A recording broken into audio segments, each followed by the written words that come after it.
They said it would be the war to end all wars, the raging conflict that would determine the fate of the Seven Kingdoms. Robert's rebellion, sparked by the abduction of Lyanna Stark and the execution of Rickard and Brandon Stark, inflamed by the cruelties of King Aerys II Targaryen, and steered by the hopes of lords both great and small who yearned to see House Targaryen toppled once and for all. Yet even as men sharpened their swords and called their banners in the name of vengeance, justice, or simple ambition, none of them realized how small their strife would seem when the darkness beyond the wall finally stirred in earnest. The stories told by old men around hearth fires, the legends whispered by crones in the dead of night, the nightmares that gave birth to the ancient oath of the Night's Watch, all of these were dismissed as children's tales. The truth was far more chilling. And so it came to pass that, in the midst of Robert Baratheon's uprising, an unspeakable terror crossed the wall and descended upon a realm unprepared for the winter that truly came. Snow fell, thick and unrelenting, in the far north. The wall stood as it had for 8,000 years, manned by a dwindling number of black-clad brothers whose ranks had waned over time as the great lords stopped sending men for honor and instead sent their criminals and cast-offs. At Castle Black, Lord Commander Corgyle, an older man with white hair and a stern gaze, walked the battlements and peered into the distance. He had grown concerned after the disappearance of several rangers who ventured beyond the wall. Though the onset of a cruel winter in the north might explain one lost patrol, 2 or even 3, the losses had become more frequent and more gruesome when the occasional survivor managed to stagger back. Hushed whispers of strange shapes moving in the snow, of undead wights, and of an even greater malice behind them circulated among the watch. Most dared not speak the truth aloud, lest they be dismissed as mad. Yet, despite the sense of creeping dread, messages calling for aid had gone largely unanswered. Lannister Gold was tied up with the rebellion. Storm's End was under siege. The North had its own battles to fight. Men from across the realm were more concerned with the downfall of the Targaryens than with the rumors of monstrous forces that had not been seen since the long night. It was on the eve of the full moon, when icy winds howled like dying beasts, that a solitary horn blast shattered the silence at the top of the wall. Then came another, echoing into the night. 2 blasts meant wildlings, all the rangers knew. But there was a moment of pure terror when the 3rd blast came, drawn out and wavering like a dirge for the dead. Many of the younger men froze, uncertain if their minds were playing tricks. The older veterans felt their hearts sink. 3 blasts had not been heard in living memory. 3 blasts meant White Walkers. The others, the ancient foe. Lord Commander Corgyle, grim and determined, ordered torches lit and the gates sealed. Men scrambled, hearts pounding, as they readied for an enemy beyond their nightmares.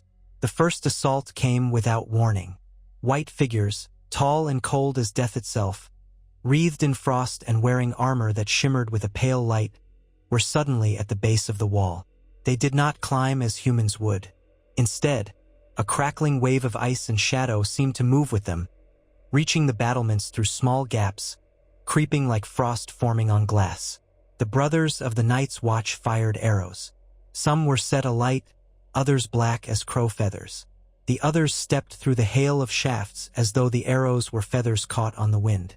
When a dragonglass arrow found its mark, thanks to a shaken ranger who had listened to the oldest legends, one of the pale shapes shrieked like ice fracturing under a giant's blow and burst into a scatter of pale crystals.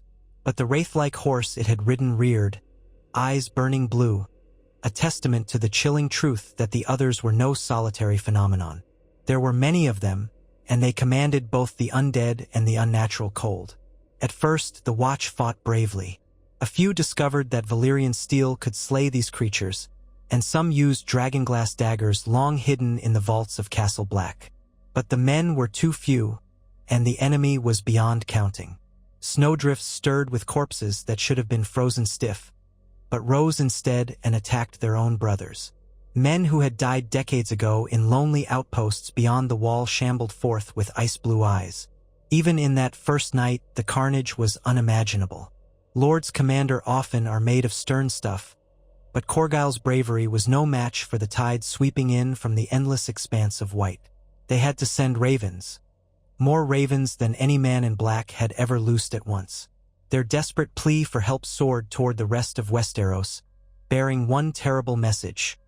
The others had returned, and the wall was at the breaking point. Far to the south, in the Vale of Arryn, young Robert Baratheon was exiled from his own stormlands and had found sanctuary under the watchful eye of Jon Arryn.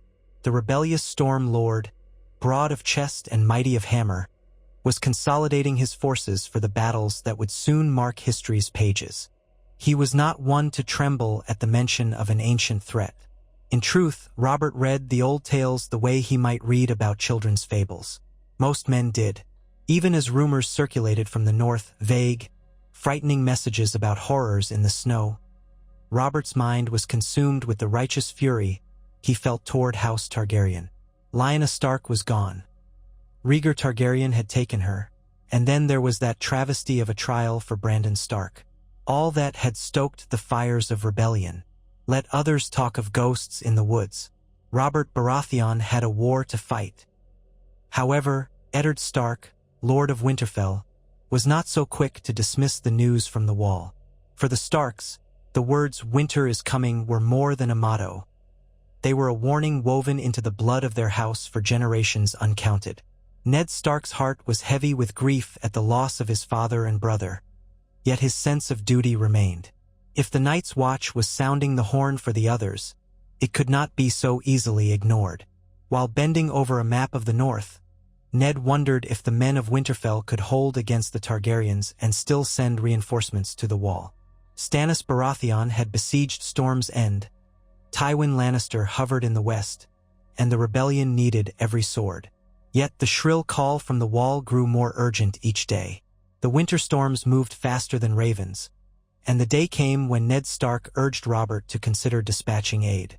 "My brother, I have heard the tales from our men at Moat Cailin," Ned said, the gloom of a castle hall casting shadows across his somber features. "They say the Marsh King's followers fear what is happening near the Neck. They speak of cold winds in the night, whimpers on the water." Robert slammed a goblet of ale down on a plank table, frustration and rage blending in his eyes. "The real cold wind is the Targaryen line that needs extinguishing," he declared. "We must take King's Landing. We must see Aerys gone. You would have me abandon the rebellion for an old woman's tale." But Ned was resolute in his quiet, steadfast manner. "I would have you see the truth. If the walkers have returned, no crown in all the 7 kingdoms will matter. We could hand the realm on a silver plate to the dead while we bicker over who sits the Iron Throne." Robert might have argued, but Jon Arryn, fatherly and composed, raised a hand. "We cannot dismiss this lightly," he intoned. "We have men enough for the battle to come, but we must not allow the Night's Watch to fall. The Targaryens will remain an enemy tomorrow, but if the others come, tomorrow may never dawn." Their uneasy compromise was to dispatch a token force north while the rebellion pressed on in the Riverlands and Crownlands. This modest band, led by a loyal bannerman of House Stark, departed for the north carrying what weapons they could spare. Some steel, some dragonglass discovered in ancient caches beneath Winterfell. Ned had parted with them heavily. "My place is with Robert, but send word when you can," he told them, his voice tinged with a dread he rarely displayed. "If you cannot hold the line, I will ride north with every man who will follow me. Rebellion be damned." Meanwhile, King's Landing was a beehive of tension. Aerys II Targaryen, called the Mad King by many, though rarely to his face, brooded in the Red Keep. Pyromancers scurried about like rats with dragonfire in their flasks, for Aerys had grown obsessed with wildfire and its destructive power. The king's small council had collapsed into fear and sycophancy, and the only true power behind the throne was, in effect, the threat that Tywin Lannister might come to his aid if the fortunes of war turned dire.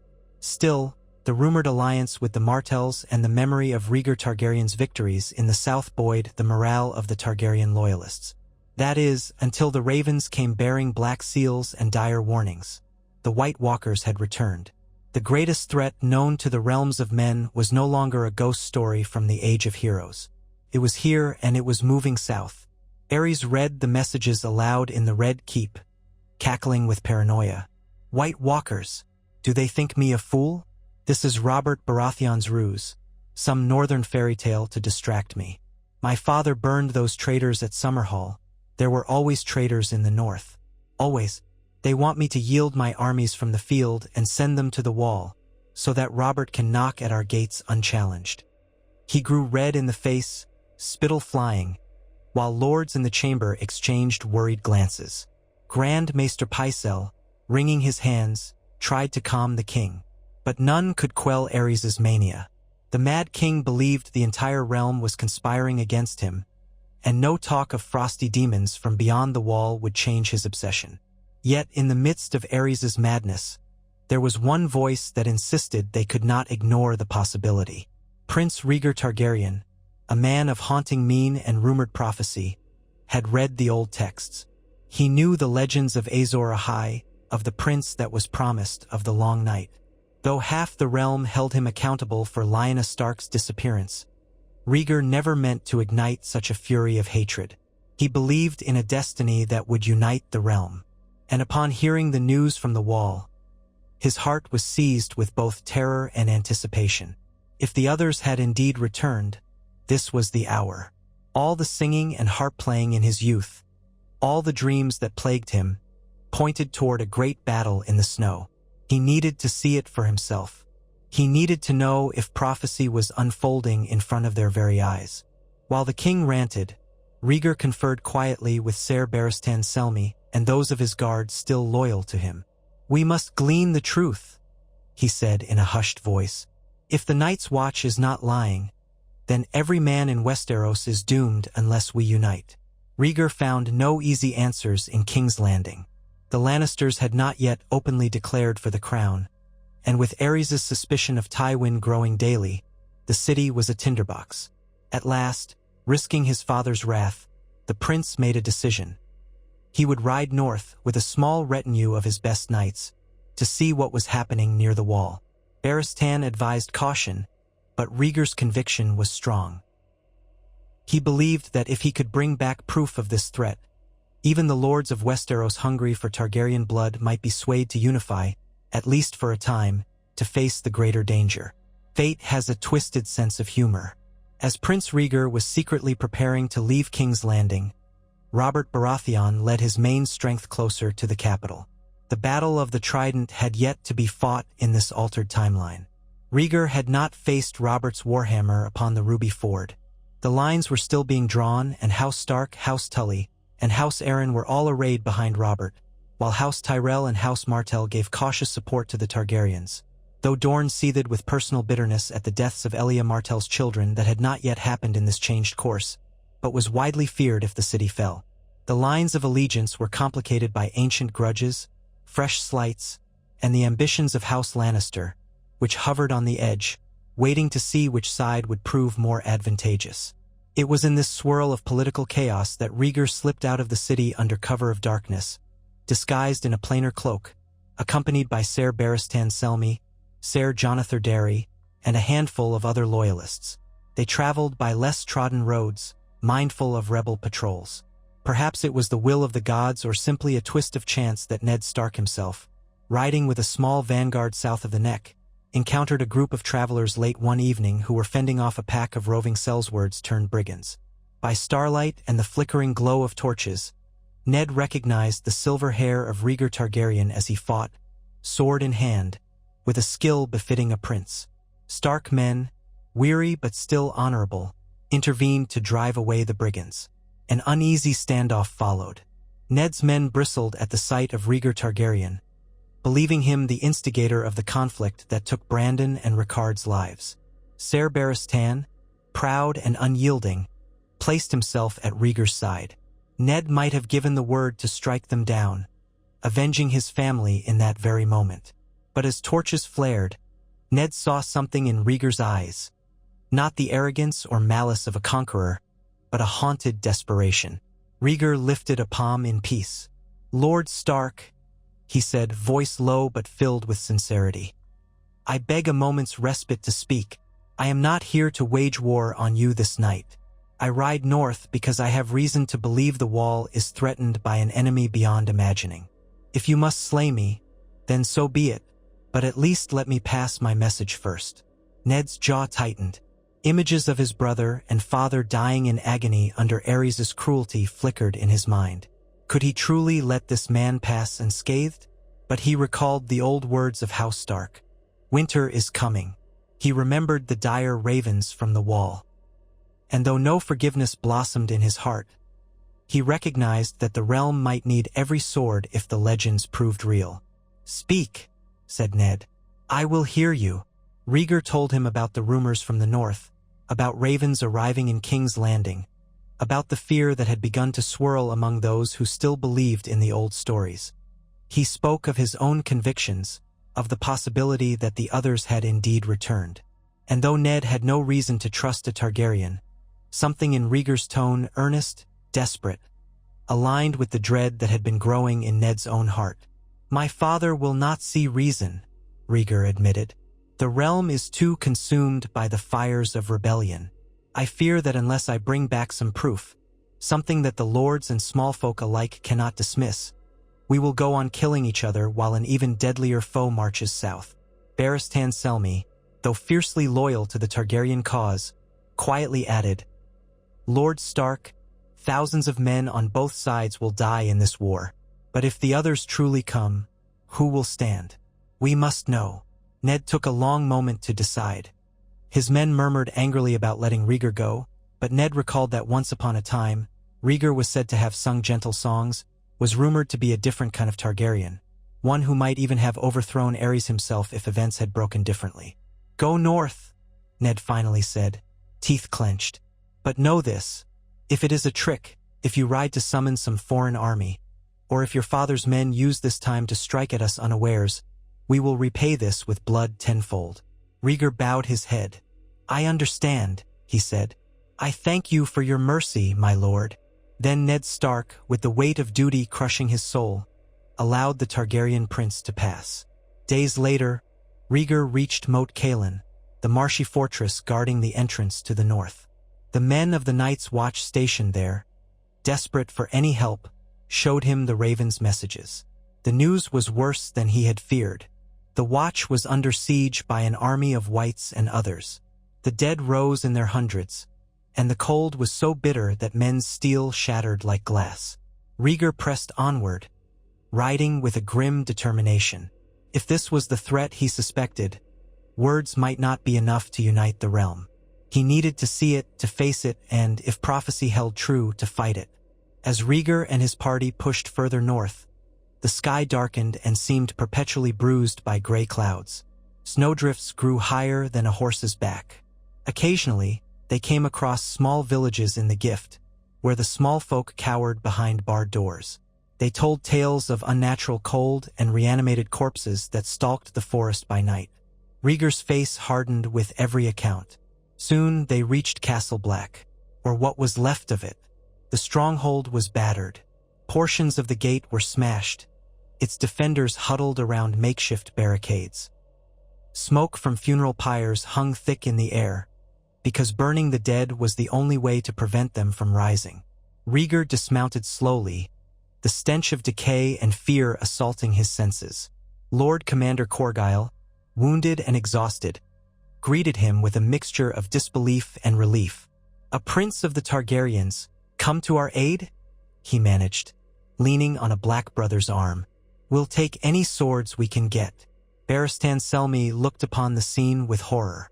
Never had he expected to witness such devastation that did not come from a human foe. Bodies stiff in the snow, eyes gouged by ravens, charred pyres that still smoldered, a dreary hush in the courtyard that made the hair on the back of every man's neck stand on end. This was war of a different kind. For a week, Rhaegar and his knights helped fortify the castle, man the walls, and venture north of the wall in search of survivors.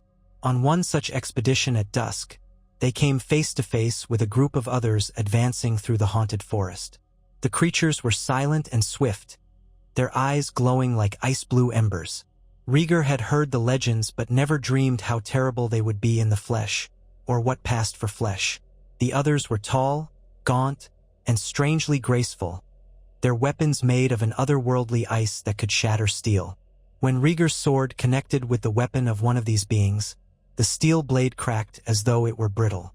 Only the quick intercession of Barristan, wielding a Valyrian steel longsword gifted to him years ago, saved Rhaegar from a lethal blow. That sword, the shimmering black steel that had once belonged to an ancestor of House Targaryen, did what normal steel could not. It bit into the other's icy armor, sending chips of frost spiraling away. The creature shrieked, a sound that made men's blood run cold, then dissolved into shards that melted into the snow. Stunned by the realization that Valyrian steel and dragonglass were indeed the keys to defeating the others, Rhaegar's sense of purpose became unwavering. He wrote letters himself now, letters sealed with the three-headed dragon of House Targaryen, pleading with every lord of Westeros, rebel or loyal, to send men, weapons, and any cache of dragonglass they could find. He spelled out in explicit detail the horrors at the wall, describing their battles with an enemy that could not be reasoned or bargained with. Some might read it as a cunning ploy, but others, notably Ned Stark, saw it for what it was, a cry for survival. And so the improbable began to happen.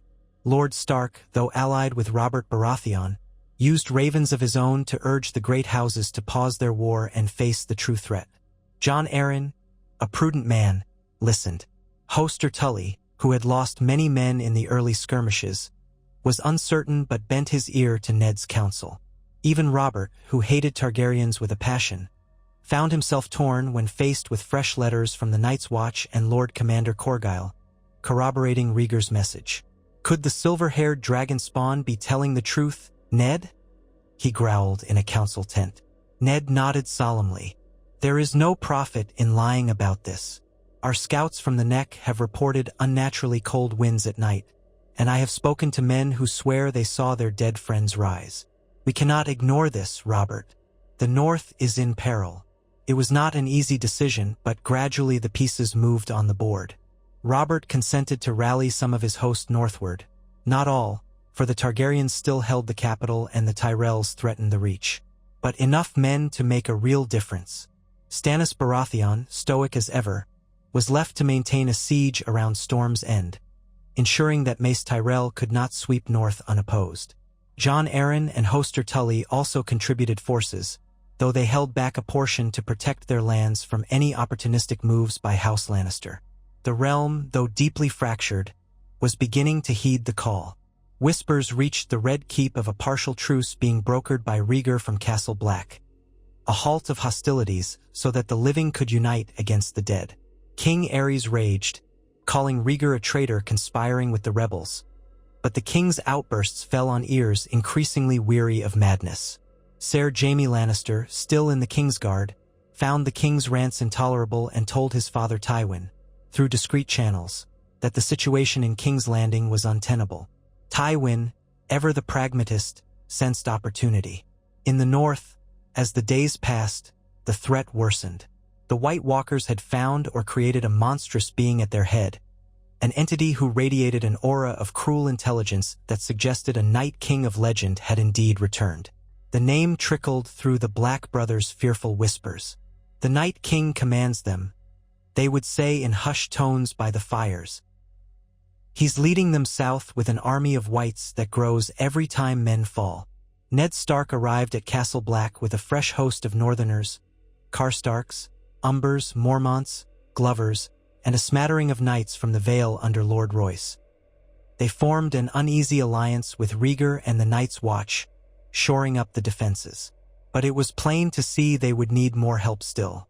The others were elusive, attacking outposts and picking off patrols, only to vanish into the swirling snow. Each time they struck, they left more dead, bolstering their ranks. Tracks of strange, giant spiders had been sighted as well, lending credence to the oldest of tales.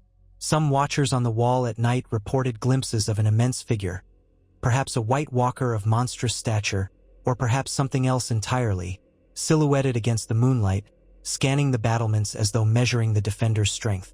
It was then that Robert Baratheon himself rode north, warhammer across his back, accompanied by a swarm of loyal bannermen.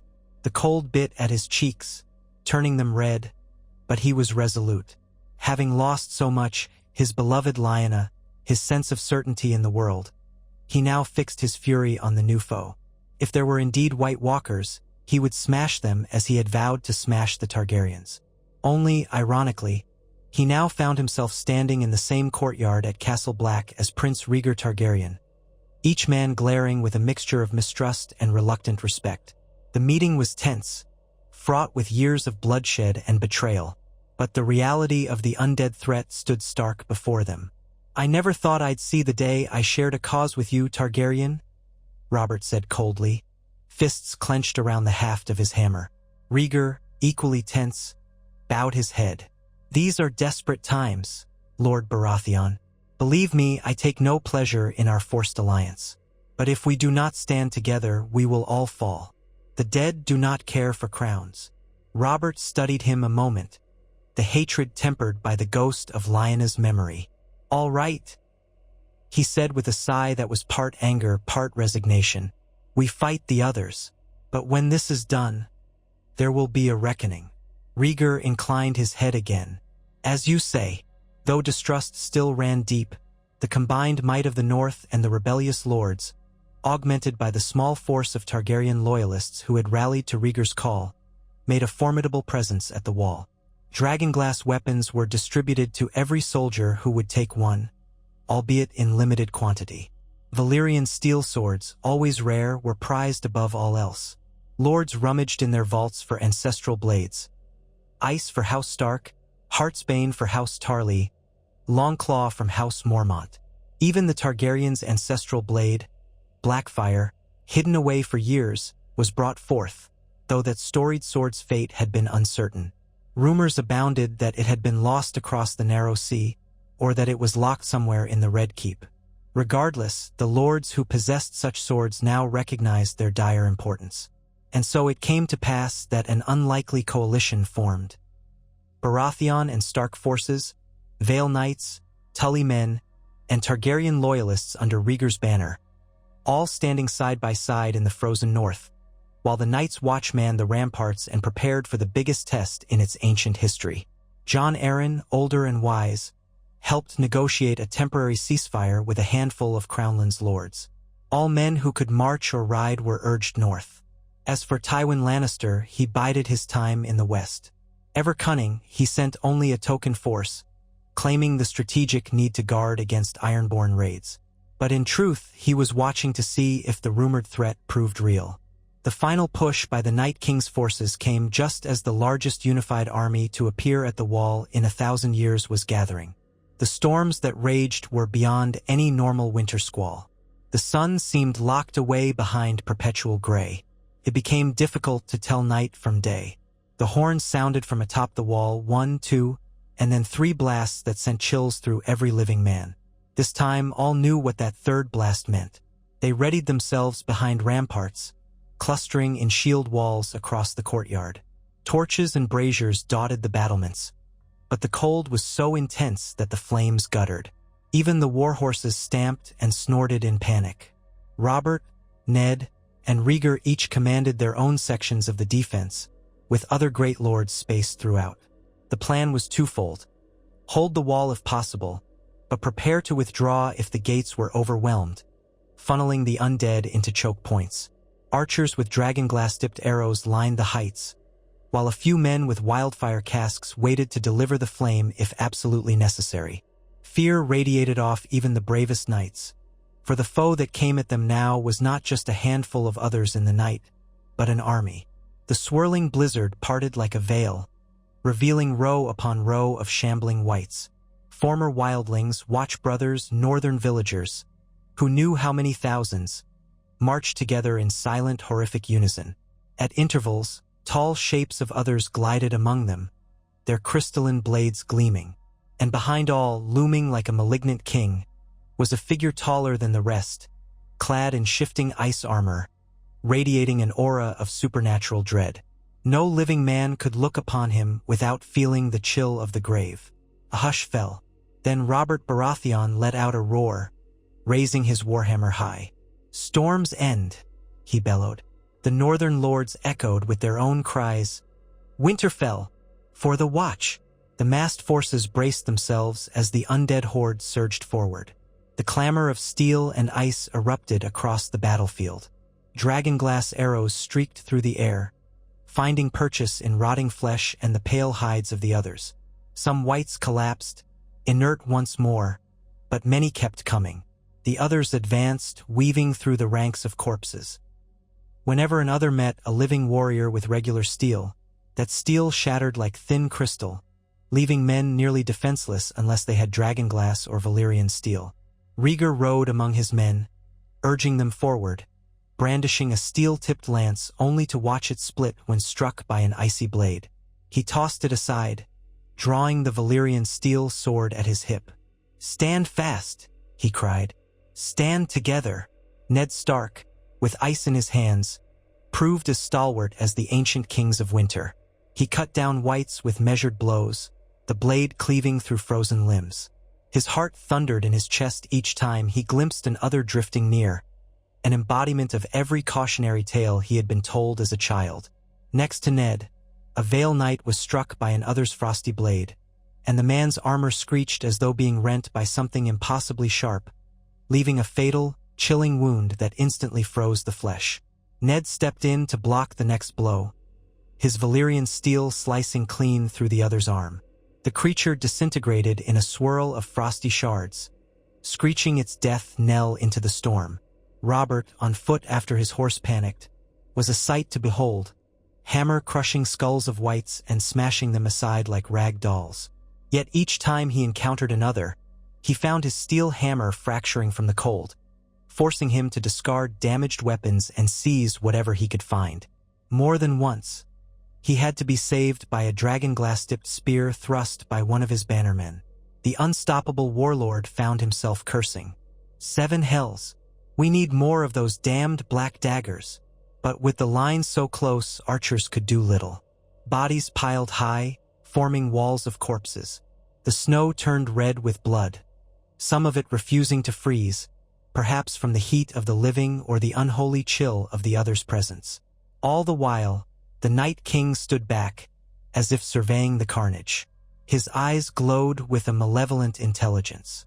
Rhaegar, heart-pounding, knew that to have any chance of victory, they needed to confront that being. Prophecy or no prophecy, if the Night King could be defeated, if such a being even could die, perhaps the undead would lose their driving will. He signaled Barristan Selmy, along with several knights who wielded Valyrian steel or dragonglass weapons, to follow him through the melee, cutting a path toward the dreadful figure. The group carved forward, aided by a surge from the northern ranks once Ned saw Rhaegar's aim. The men parted, hacking down wights in a swirl of black cloaks, and at last they drew close to the Night King. Up close, the being was terrible to behold. A visage carved of living ice, features sharp as knives, with frost-crusted horns or crown like spikes on his head. He held a long sword of ice that seemed to pulse with an unearthly glow. Before him lay the corpses of many Watch brothers, each one with eyes frozen open in terror. The Night King lifted that sword, pointing it at Rhaegar in a gesture of mocking challenge. It made no sound, but the aura of its hatred was palpable as a physical force. Rhaegar braced himself, remembering half-understood prophecies about the champion who would stand against darkness. He had no illusions about being an invincible hero. He was just a man, albeit one who believed destiny might have placed him here at this moment. He lunged, Valyrian steel meeting the unnatural ice with a flash of sparks. Cold seared his hands through the hilt, but the blade held. The Night King parried, moving with an inhuman grace, each counterstrike so swift that Rhaegar could barely respond. A single misstep would mean death. Ser Barristan attempted to flank the creature, slashing with his own Valyrian blade.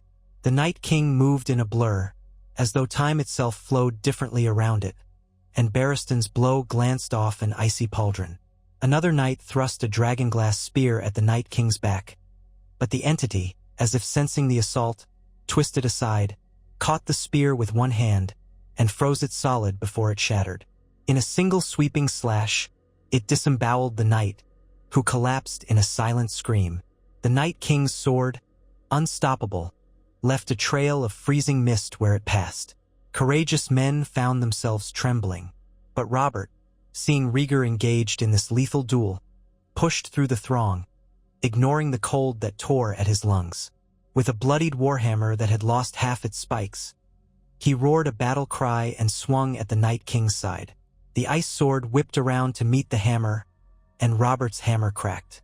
Yet the force of the blow staggered the Night King for a heartbeat. Barristan seized that moment, striking at the creature's knee. Rhaegar drove his own sword toward its midsection. The Night King hissed, a sound like the tearing of a glacier, and jumped back. A swirling wind of razor-sharp ice flakes engulfed the area, momentarily blinding the combatants. When Robert cleared his eyes, the Night King stood some paces away, sword raised, as if beckoning them to come forward. What followed was chaos. The swirling storm grew more intense, driving snow in horizontal sheets. All across the battlefield, whites pressed the living. Some men broke and fled. The others formed silent pockets of death, cutting down knights who tried to rally. Only the combined leadership of Ned, Robert, Rhaegar, and the watchful eyes of lords like Jon Arryn and Corgyle kept the force from collapsing outright. Yet the tide was against them. Every soldier who fell and was not swiftly burned risked becoming part of the enemy. Archers atop the wall continued to loose arrows, but the swirling wind made accuracy all but impossible. In desperation, Rhaegar and Robert locked eyes amidst the maelstrom. Old hatred warred with the immediate need to cooperate. "We have to end this," shouted Rhaegar over the wind, gesturing toward the Night King. Robert grimly nodded. "Aye, so let's kill the icy bastard." They advanced again with Barristan and others, braving the storm, while Ned Stark and the main host tried to hold the rest of the undead at bay. The Night King waited, sword held aloft like a regal challenge. He was no mere lieutenant of the others. He seemed to embody their essence, their will to extinguish the living. The second clash was even more brutal. The Night King countered every strike with inhuman speed. Rhaegar's blade began to show thin cracks of frost where it locked with the icy sword. Even Valyrian steel felt the chill. Robert resorted to grappling after losing the remnants of his hammer, only to be thrown back several yards by an invisible wave of icy force. Barristan lunged and was narrowly saved from death by Rhaegar's parry. Each moment felt like dancing on the edge of oblivion. Their opponent was no mortal, yet Rhaegar felt something burning in his chest. A conviction, perhaps, or that elusive sense of destiny. He twisted away from a downward slash that would have opened him from collar to belly, then drove his Valyrian sword forward with every ounce of strength. With a thunderous crack, the blade sank into the Night King's torso. A sound like shattering glass erupted, and the Night King screamed, a high, piercing wail that echoed across the battlefield. For an instant, the creature's form flickered, as if it might break into pieces of ice. Robert, seizing the moment, retrieved a dragonglass dagger from the belt of a fallen companion and hurled it with the might of a practiced warrior. The dagger flew end over end and struck the Night King near his shoulder. Another crack sounded, more rending than before, but the being did not go down. Instead, it lashed out in a final, desperate counter, its ice sword slashing Rhaegar's left side. Rhaegar gasped, feeling cold fire lacing through his ribs. Barristan drove his sword in again, and Robert tackled the creature from behind. There was a flash of blinding icy light. The ground shook. Men within earshot cried out as a wave of supernatural cold burst outward, snuffing torches and freezing exposed flesh. Then, slowly, incredibly, the Night King collapsed in on himself, form fracturing into jagged shards. Each shard turned to slushy water, then evaporated in the wind, leaving nothing but a swirl of snow. A hush descended. Without their king, the others that remained let out a collective shriek as if in pain or fury. Some turned to flee, gliding back into the blizzard. Others pressed on with renewed ferocity, but it was disjointed, lacking the cold, commanding presence that had driven them before. The whites, too, continued to fight, but a portion of them simply dropped as if their strings were cut. Those that remained were now assailable by the living who pushed back with ragged determination. The watchers on the wall loosed flaming arrows, and the men below hacked away. Before long, The undead horde began to crumble, some retreating into the white wastes, others struck down or burned. When the storm finally began to lessen, the battlefield lay thick with corpses, both living and dead.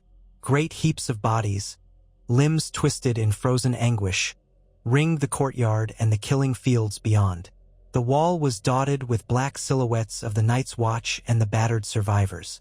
Many had died, yet many still lived to see the dawn. And for the first time in weeks, a pale sunrise broke through the clouds, as if the gods themselves recognized that a terrible blow had been struck against the darkness. Ned Stark found Robert and Rhaegar standing near a collapsed section of a barricade, catching their breath. Rhaegar's wound was grave. His left side was rimed with ice, blood crystallizing. But he yet lived, leaning heavily on Barristan's shoulder. Robert himself was bruised and bleeding from multiple cuts, a savage grin of relief crossing his face. They locked eyes again. For all the hatred that had once flared between them, for all the blood that had been spilled in the name of rebellion, they had, for a single night, fought side by side to preserve the realm of the living. "The bastard's gone," Robert panted. "I thought we were done for." Rhaegar, voice weak, nodded. "So did I, but we prevailed for now." He nearly collapsed and Barristan caught him.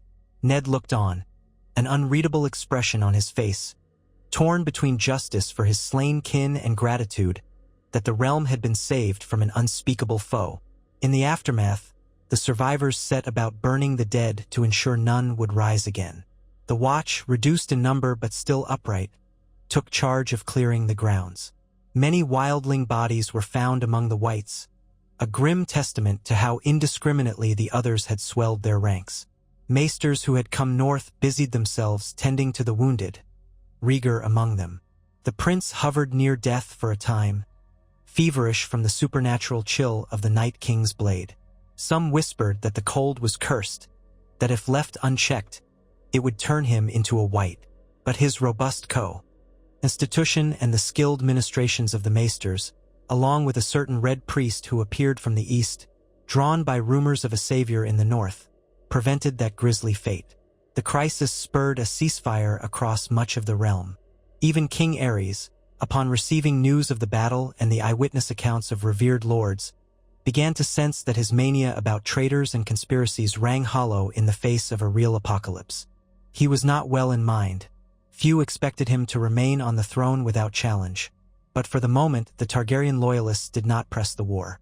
The realm needed to rebuild and prepare for further incursions.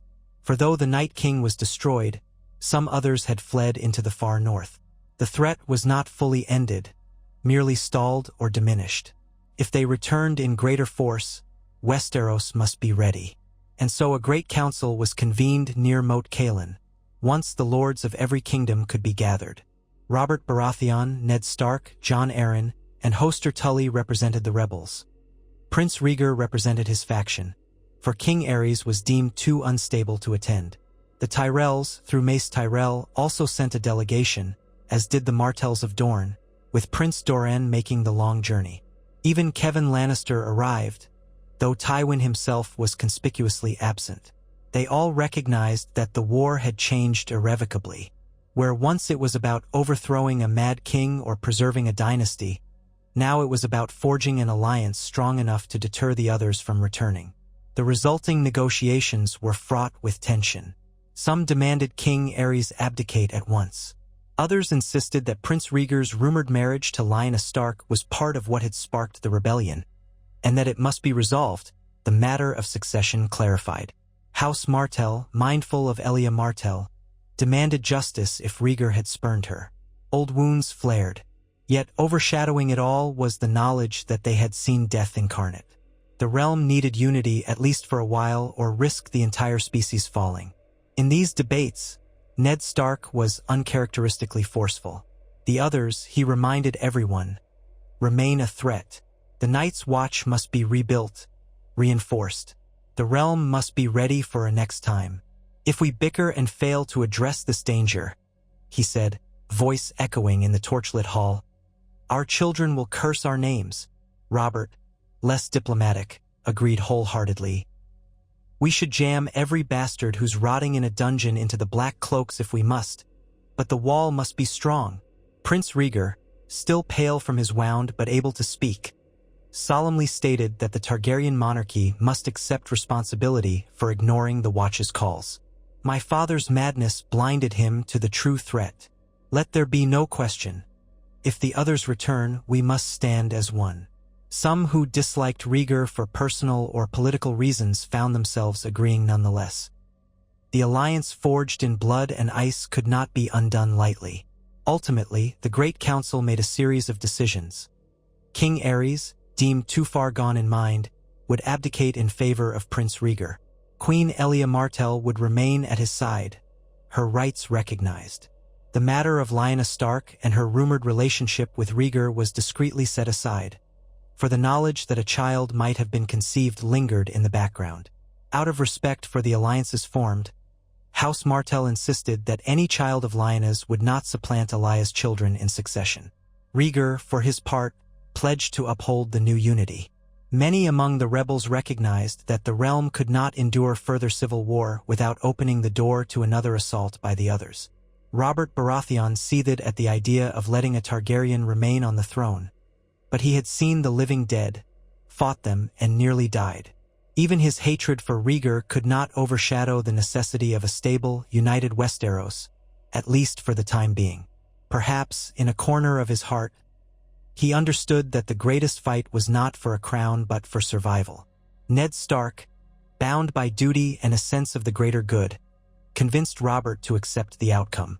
The lords of Westeros, many of whom had lost thousands of men to the undead or to each other, reluctantly agreed. In return, the new King Rhaegar made significant concessions to the major houses. The Watch's autonomy would be reinforced and well-funded. The powers of the monarchy would be reined in by a strengthened council, one that gave representation to each kingdom. Certain taxes on the North, Vale, and Riverlands would be reduced or waived to help them rebuild.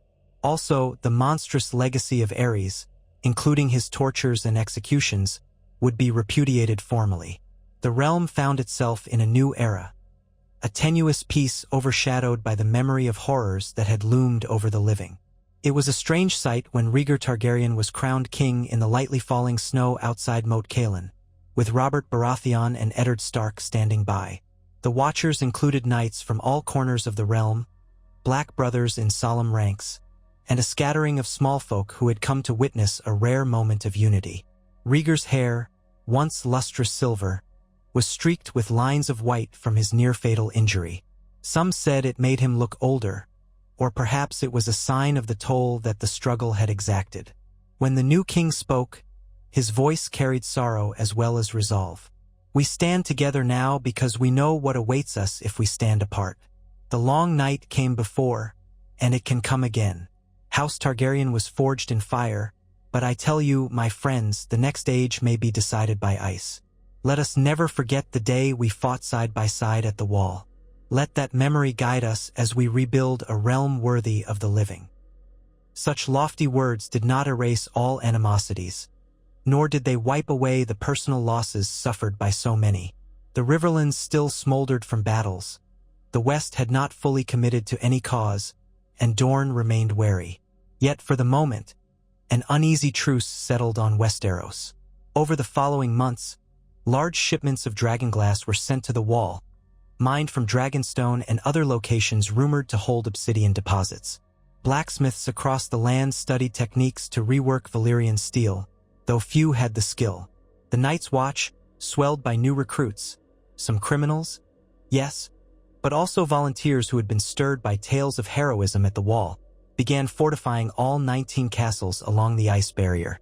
King Rhaegar offered royal support, commissioning new ballistae that could fling dragonglass-dipped bolts, and forging alliances with the wildlings north of the Wall. Those few who remained, for many had been slaughtered or reanimated by the others. Robert Baratheon returned to Storm's End a changed man. His youthful exuberance had been tempered by the confrontation with an enemy that did not fall to mere force of will. He still harbored resentment toward the Targaryens, but for now, he accepted that fate had bound them all together to survive. Eddard Stark went back to Winterfell, burdened by secrets. The subject of Lyanna loomed large in his thoughts. She had vanished under circumstances that sparked the war, and rumors of her fate lingered. That Rhaegar had loved her, that she might even have borne him a child. If that child existed, it could complicate the new peace. Ned wrestled with the question of whether to reveal any truth he might discover. But above all, he kept his eyes on the horizon, ever watchful for signs that winter's wrath might once again herald the return of an undead host. In King's Landing, the populace was wary of the new king. Aerys's departure from power occurred without the bloodbath many had feared. He was quietly confined to the Red Keep under guard, living out his days in haunted mutterings. Some saw Rhaegar as a savior who had fought at the wall. Others called him an opportunist who seized a moment of crisis to cement his crown. But for the moment, the city was calm. Rhaegar named a new small council that included some of Robert's allies, a gesture of reconciliation. The city's walls, neglected by Aerys, were soon improved. Green flames of wildfire were carefully inventoried and locked away, overshadowed now by the awareness that the greatest threat might not be from a rebellious lord but from an ancient evil of ice.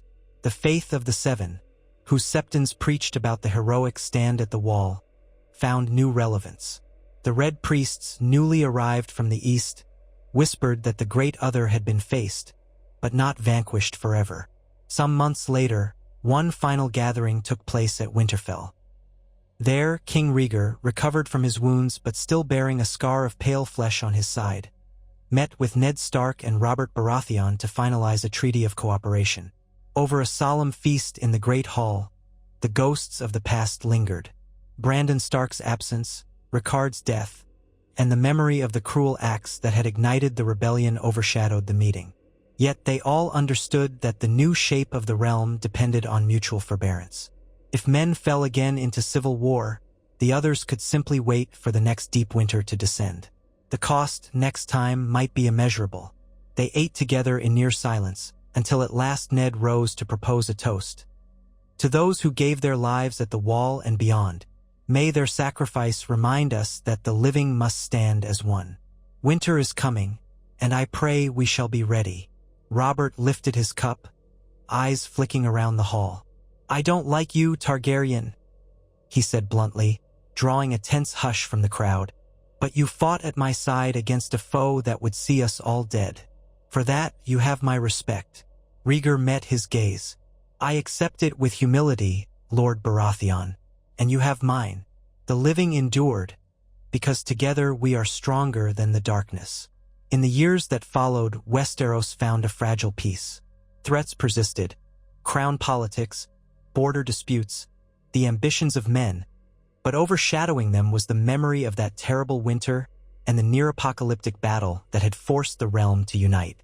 King Rhaegar worked to heal old wounds, though many would never fully forgive House Targaryen for Aerys's reign.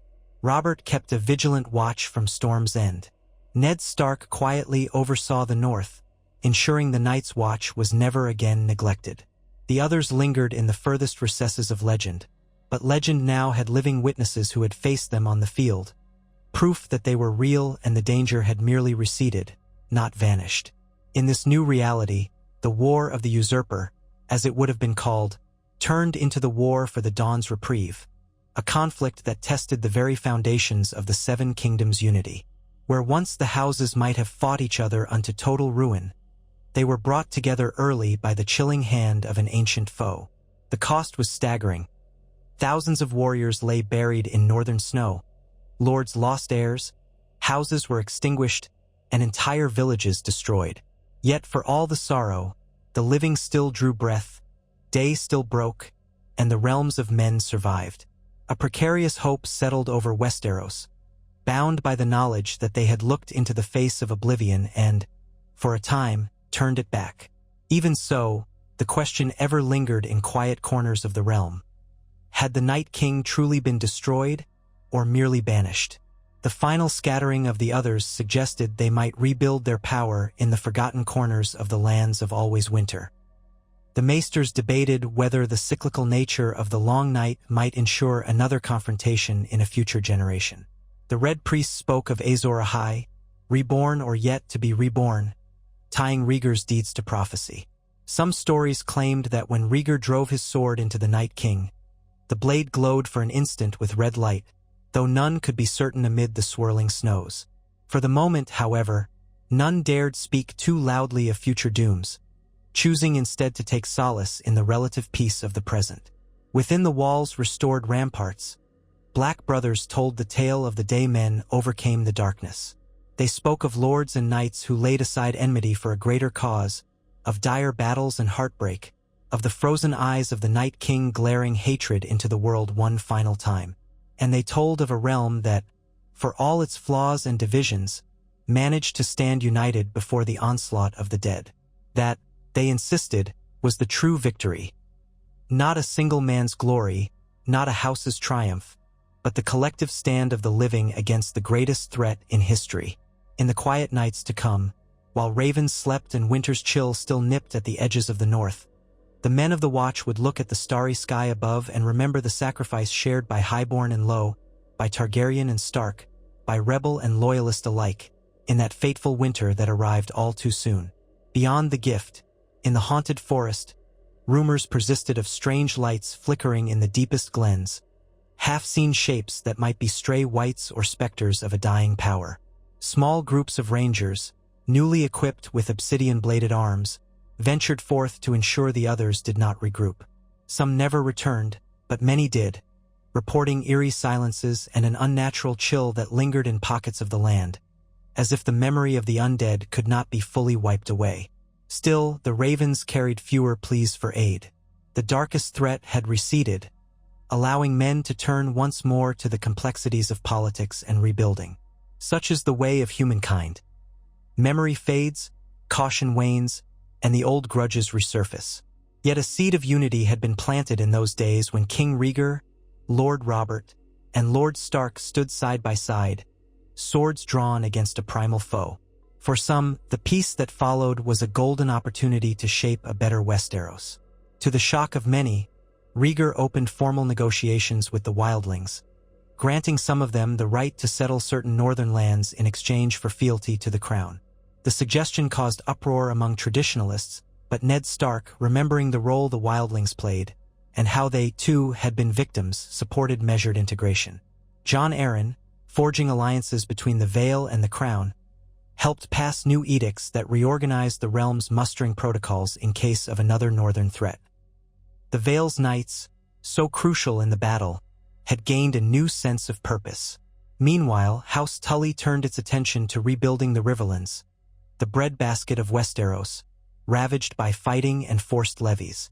Men who had once marched under the fish banner to fight Targaryens now found themselves shipping grain north to feed a reconstituted Night's Watch.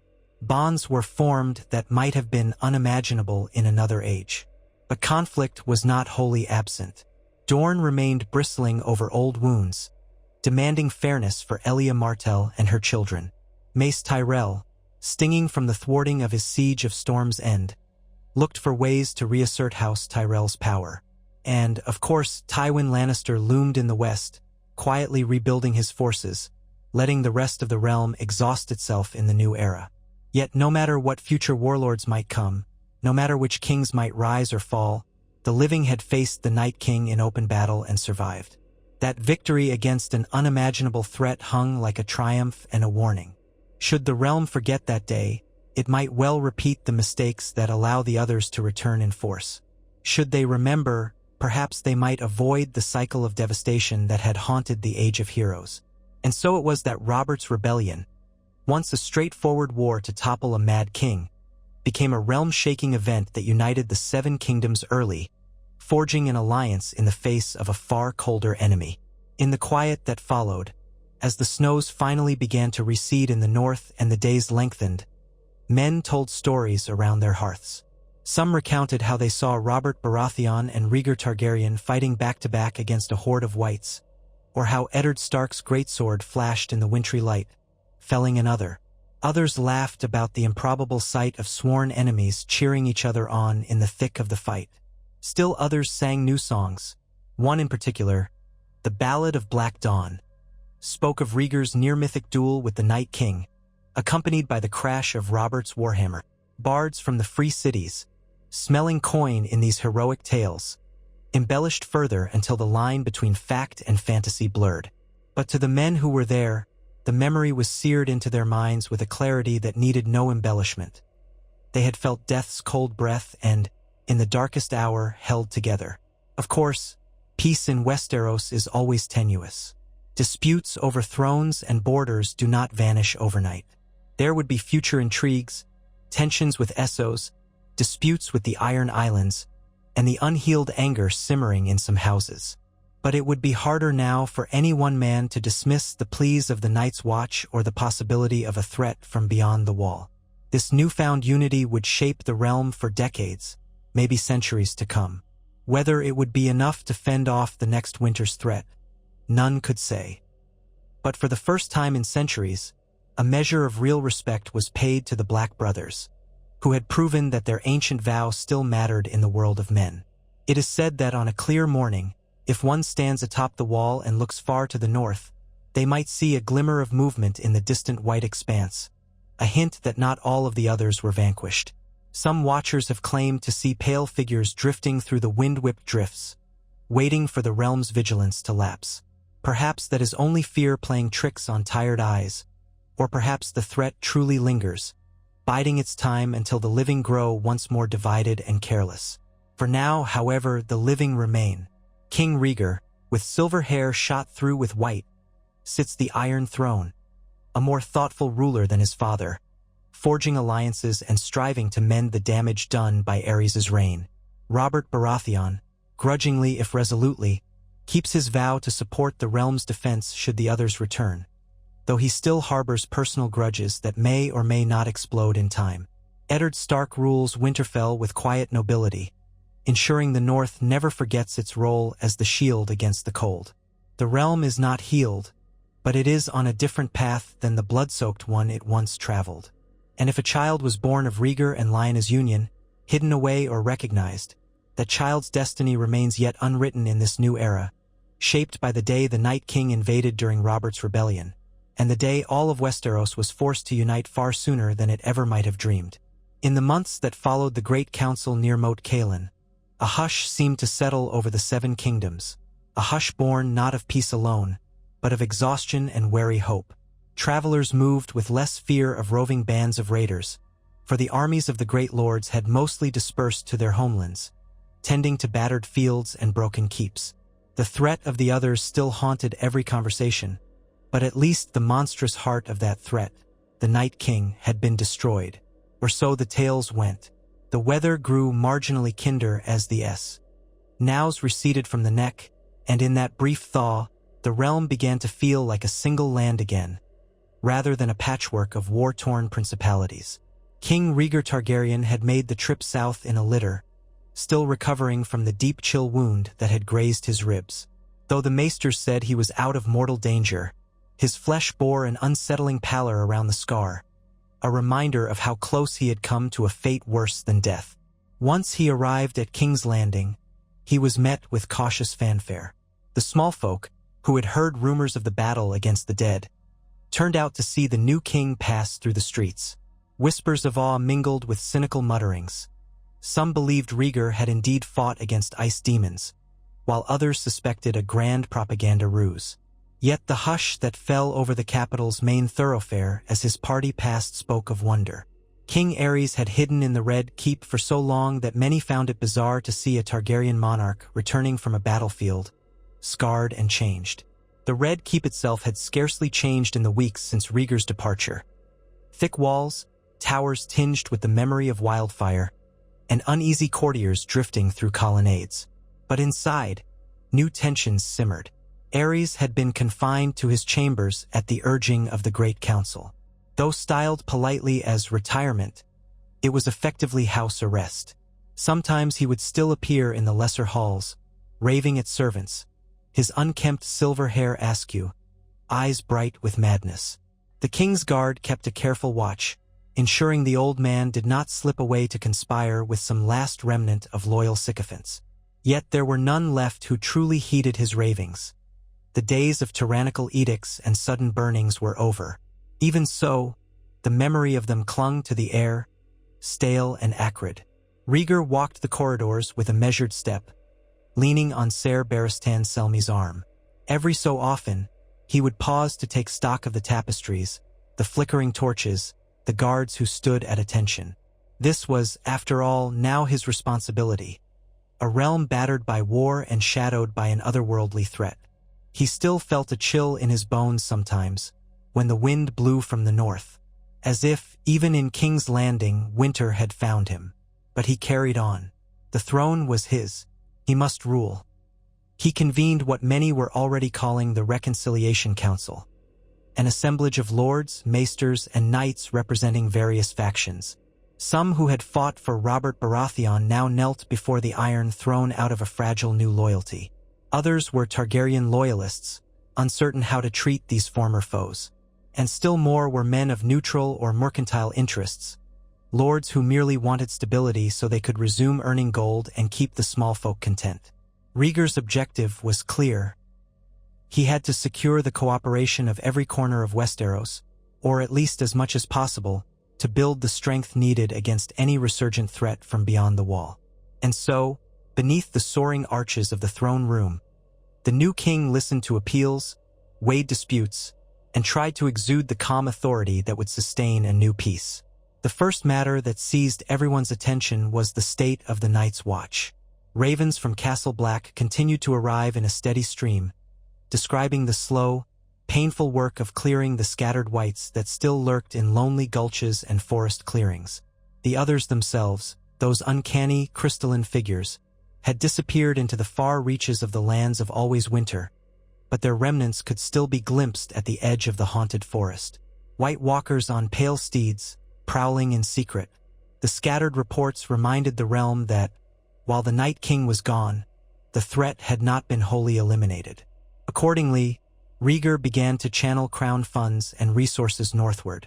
He ordered that shipments of dragonglass from Dragonstone continue unabated.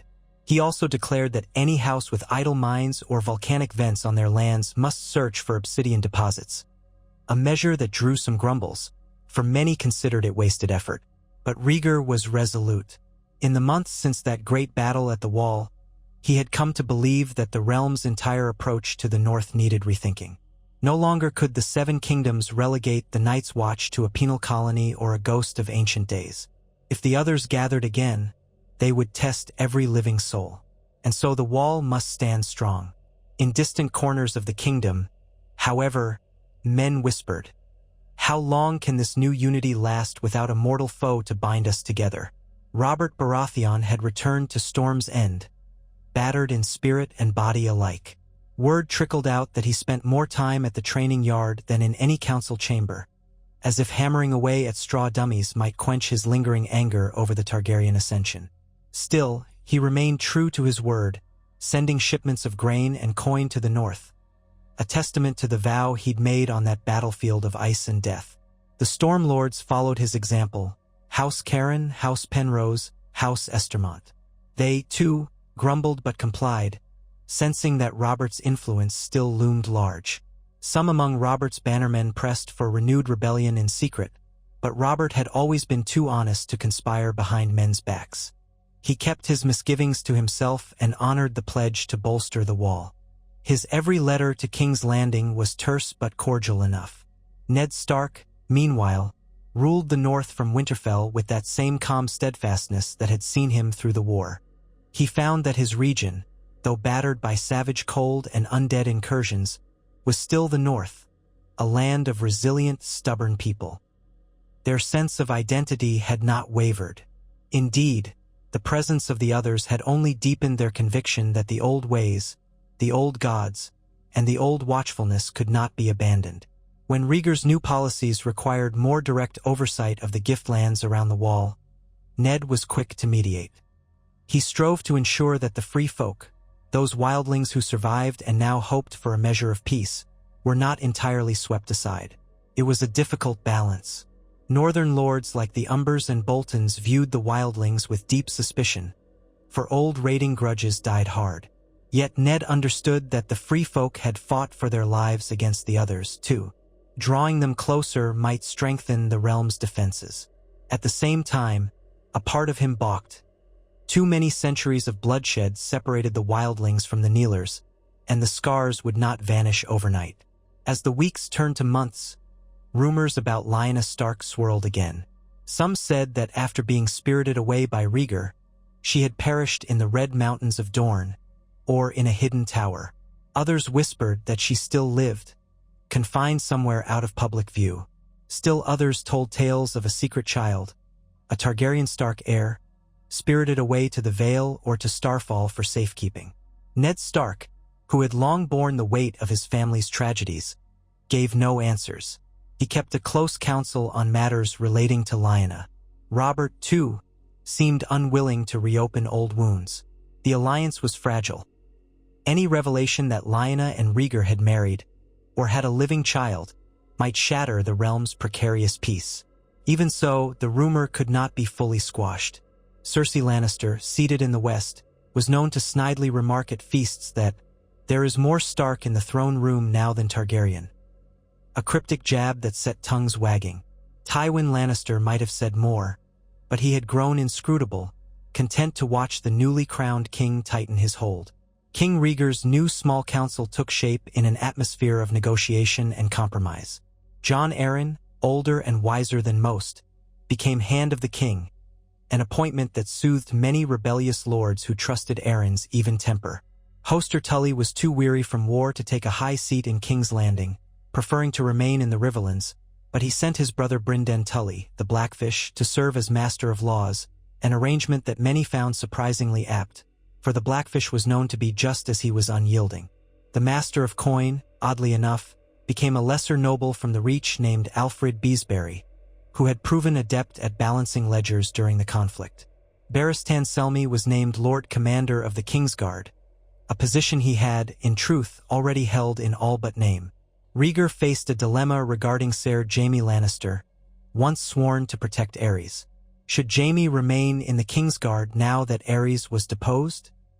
After some tense correspondence, Tywin Lannister suggested that Jaime's vow transcended kings, that the white cloak bound him to serve the throne, no matter who sat upon it. For the time being, Rhaegar accepted Jaime's continued service, though a certain caution lingered between them. Many nights, King Rhaegar would walk the Red Keep's ramparts, accompanied by Ser Barristan and perhaps one other guard, gazing out over Blackwater Bay. He was a king who had once been a prince of songs, a man who had tried to interpret ancient prophecies. Now that prophecy felt both realized and elusive.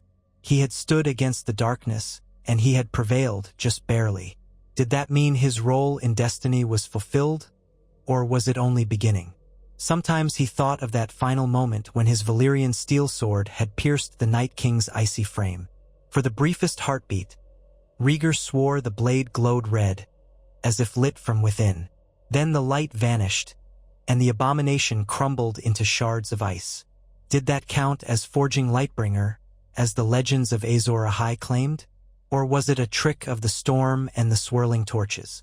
Whichever it was, the more pressing concern was how to govern as a mortal king in a realm that no longer had the single, terrifying unifier of an undead invasion.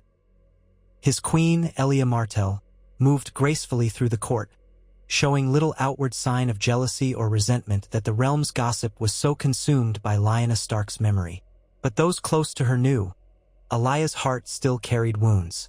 For years, she had been overshadowed by Rhaegar's apparent fascination with prophecies, and by the rumor that he had absconded with a northern girl.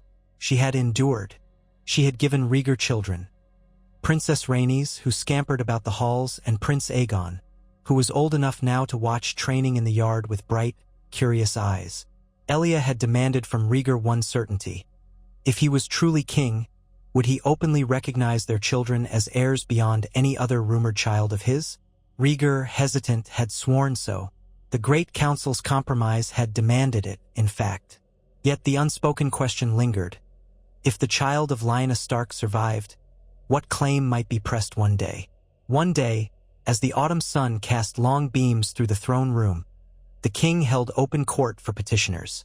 A cluster of northern envoys approached, a mix of black-clad knights, watch brothers, and lords from houses Manderly, Serwyn, and Glover. Their spokesman, a round-faced steward named Larys, bowed low. "Your Grace," he said, glancing nervously at the white cloaks arrayed around the dais. "The wall stands, but the restless dead still stir. They strike at rangers, picking off small patrols. The watch is gravely undermanned despite your fresh recruits. We beg you to consider an even larger presence of the Crown's forces, if not to quell the threat once and for all, then to ensure it does not grow. A hush fell. Rhaegar listened carefully. The presence of Jon Arryn at his side was reassuring. "We have reinforced the watch already," Rhaegar said, voice echoing against the pillars. "Are you telling me the threat remains so dire that the watch alone cannot handle it?" The steward swallowed, exchanging glances with the others. One black brother, tall and gaunt, stepped forward. "Your Grace, we do what we can. The fresh arms and dragonglass are a blessing. But the others or their minions do not move like a normal foe. They melt away into the icy forests, only to reappear where we least expect them. Sometimes we lose good men, reanimated hours later in the gloom. If we can press them back to the far north, perhaps we can exterminate them for good. But for that, we need more swords." Rhaegar looked at Jon Arryn. The hand of the king cleared his throat. "Our resources are not unlimited. The cost of feeding and supplying a large standing force in the north is high, especially after this last campaign." He turned to Rhaegar. "Yet it would be foolhardy to let them regroup. We saw what happened when they massed at the wall. Could we request additional levies from the great lords for a winter campaign?" The mention of a renewed campaign brought murmurs from the assembled courtiers. House Tyrell's envoy, a slim, smiling man named Lord Mathis Rowan, looked uneasy. "Your Grace," said Rowan, "we lost many men on that battlefield. Men of the Reach, men who followed the crown. My good Lord Mace Tyrell has spent fortunes rebuilding farmland and feeding our own people, not to mention sending supplies north. Another campaign might break the back of some of our lesser houses." That sentiment was echoed by various lords from the Stormlands and Riverlands. They were stretched thin, uncertain they wished to risk more blood for a threat now considered mostly contained. Rhaegar's gaze swept the hall. A year earlier, before the undead marched, few would have dared object so openly to a Targaryen's request for more troops. Yet times had changed, and Rhaegar was not Ares. He governed through persuasion, not fear. Slowly, he replied, "The realm cannot stand idle while pockets of the dead remain. However, I will not impose a crippling burden. Let us first consult with Lord Stark. He understands the North better than any man here, and if he deems a joint expedition necessary, we shall weigh how best to achieve it." The watchers in the throne room relaxed somewhat. Rhaegar's willingness to negotiate was a far cry from the tyranny of Ares. That evening, after the petitioners had departed, Rhaegar and Jon Arryn drafted letters to Winterfell. They described the situation, requesting Ned Stark's assessment of how grave the threat truly was. In the intervening weeks, while ravens flew back and forth, the City of Kings Landing buzzed with other intrigues. Merchants from Pentos sought trade concessions in exchange for shipping large quantities of grain to the capital. Red priests, newly arrived from Volantis, walked the streets wearing bright robes, proclaiming that the long night had been staved off only temporarily, and urging worship of R'hllor. They told passers-by that the dead could rise again, that only the Lord of Light could shield men from the cold.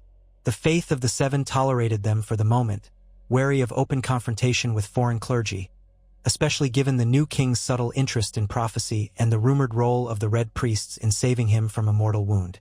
Tensions simmered around the Great September. The High Septon, old and nearly blind, prayed for a lasting peace. Beyond the city walls, the fields surrounding the Blackwater Rush gradually recovered. Farmers tilled new furrows, though pockets of brigands still lurked. Many had been reduced to banditry after the war's convulsions. The Crown's men patrolled diligently, mindful that any large group of outlaws could disrupt fragile trade routes. As these local matters unfolded, each rumor seemed overshadowed by the question: would the realm truly hold together now that the others had pulled back? At last, a raven from Winterfell arrived bearing Ned Stark's seal. In it, Ned wrote that the situation in the north was contained but not benign. The Watch was coping, though at a cost, and more men were indeed needed for thorough sweeps beyond the wall. The letter proposed a targeted campaign of a few thousand seasoned troops, rotating in short tours to eliminate the whites that roamed in small clusters. This measure, Ned wrote, would be safer and more economical than a grand muster. We must be watchful without draining the realm's lifeblood, he concluded. Rhaegar found the letter prudent. With Jon Arryn's help, they arranged for each of the 7 major regions to contribute a few hundred men, experienced scouts, rangers, and veterans, for a rotation of 3 months each at the wall, to serve alongside the Night's Watch. Thus, a steady supply of soldiers and supplies would flow north, but no single region would be crushed by the demand. The measure passed with modest debate in the small council. Some lords still balked, but they recognized that ignoring the North altogether would risk undermining the trust forged at the wall. And so, slowly, the North began to see a quiet influx of crowned soldiers passing through the neck. The Watch's morale lifted. Hope glimmered that this vigilance might be enough. While this arrangement took root, a more personal drama brewed behind the scenes. Ser Barristan Selmy, who had become something of a confidant to Rhaegar despite the difference in their stations, noticed the king's frequent restlessness at night. One evening, when the torches outside the royal chambers burned low, Barristan risked asking about it. "Your Grace," he began gently, "I see how seldom you truly rest. You pace, read old tomes about the long night. You scowl at that scar on your side. Forgive my forwardness, but is there no relief in your heart that the Night King is gone?" Rhaegar gave a thin smile, glancing down at the swirl of dark red cloak about his shoulders. He turned his gaze out the window, where the distant lights of the city flickered like orange stars. "I feel relief, yes, but also dread," he murmured. "If we overcame the Night King only for him or his kin to rise again at another hour of weakness, what have we truly accomplished? Moreover, I question what it means for the Targaryen legacy. My father's cruelties overshadowed the crown. My own quest to fulfill prophecy nearly tore the realm apart. Now that I have the throne, every decision weighs on me, and still I dream of cold winds, Barristan. In them, I hear the howling of the dead." Barristan's expression was sympathetic. "My king, you have done more to unite this realm than many rulers combined. You brought rebellious lords to the wall, led them to victory over an enemy few believed existed. Your father never would have done so. Perhaps the realm still stands now because of your choices." "Yes," said Rhaegar, "but it stands on uncertain ground." He sighed. "Every day, I see in Robert's eyes, in Tywin Lannister's letters, in the glances of the Dornish ambassadors, that they are waiting for any sign of weakness. One misstep and we tumble back into war. If that happens, the next time winter falls or the others gather, the realm might be too weakened to endure." Barristan nodded, stepping back to resume his guard position by the door. "Then I will pray the gods grant you the wisdom to hold us all together." It was the best comfort he could give. Rhaegar did not respond, his eyes already drifting to the black sky beyond the window. Even as these worries gnawed at the king, the months brought measured progress. The rotational campaign in the north proved somewhat effective. Reports indicated that pockets of whites were being steadily reduced, though the watchers beyond the wall always remained vigilant for renewed stirrings.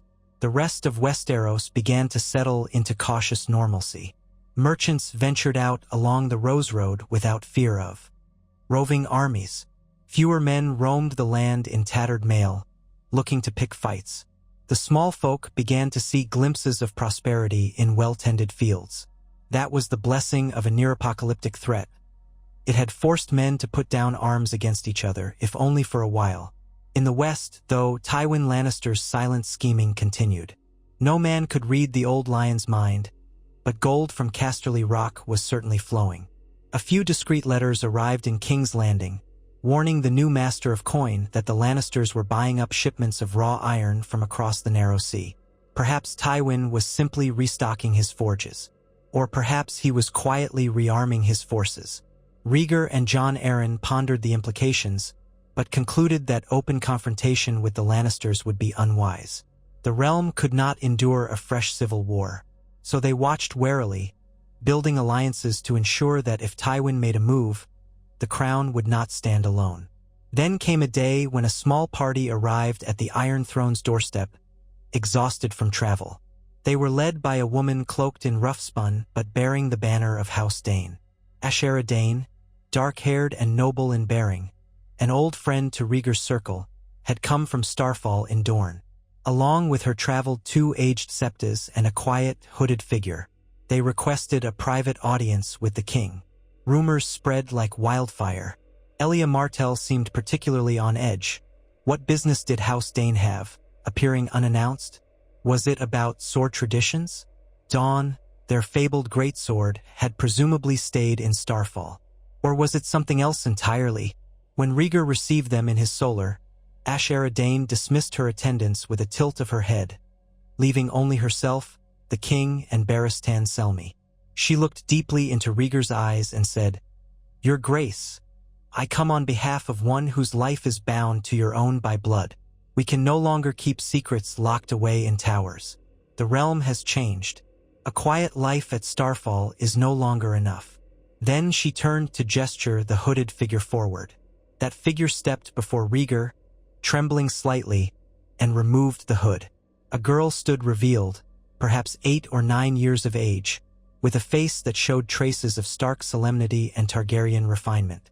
Her hair was a dark chestnut, hinting at warmer undertones in certain lights, and her eyes in the sunlight from the window, they seemed almost purple. She gazed at Rhaegar with a mixture of fear and fascination. "This," Ashera said softly, "is Denya Sand, as we have called her in Dorne. She is the daughter of Lyanna Stark and yourself, born in the Tower of Joy. We could not remain hidden any longer." Barristan stiffened. Rhaegar stared as though transfixed. For a moment his world seemed to tilt. He had suspected, but here was living proof. He remembered the fleeting months of secrecy, the swirl of prophecy around Lyanna. He had felt certain that their union was destined. Yet the war that erupted had crushed any illusions. He believed Lyanna lost, along with the child, or so the rumors had gone. To behold this girl standing in front of him now, trembling, was a shock that left him momentarily speechless. Denya's voice was quiet, wavering. "My lady mother died giving me life," she whispered. "I never knew her, but I've been told who she was, who you are." Rhaegar closed his eyes briefly, pressing fingertips to his brow. The swirl of guilt, longing, fear, and responsibility threatened to overwhelm him. He reached out a hand toward the child, but she clutched Ashara's cloak, uncertain. Barristan glanced at Ashera questioningly, as if to ask why she had chosen this moment to bring the girl forth. Ashara's voice quivered with conviction. "Because House Dane cannot shield her forever. Rumors swirl. The world is different now. Some might use her to sow discord, or might kill her to secure lines of succession. She deserves to know her blood. And you, your Grace, must decide how to protect her." Rhaegar finally drew a breath. "Does Ned Stark know?" he asked in a hushed tone. Ashera nodded. "He suspected, at least. He visited us once, years ago. He has kept his silence for the sake of the realm. But the child grows older. If she is discovered by your enemies—" She trailed off. The meaning was obvious. A royal bastard with both Targaryen and Stark blood could be a lightning rod for rebellion or legitimacy claims, depending on who tried to use her. Rhaegar's heart pounded. He pictured the precarious alliances that held the realm together. If Robert Baratheon learned of this child's existence, the old wound might break open once more.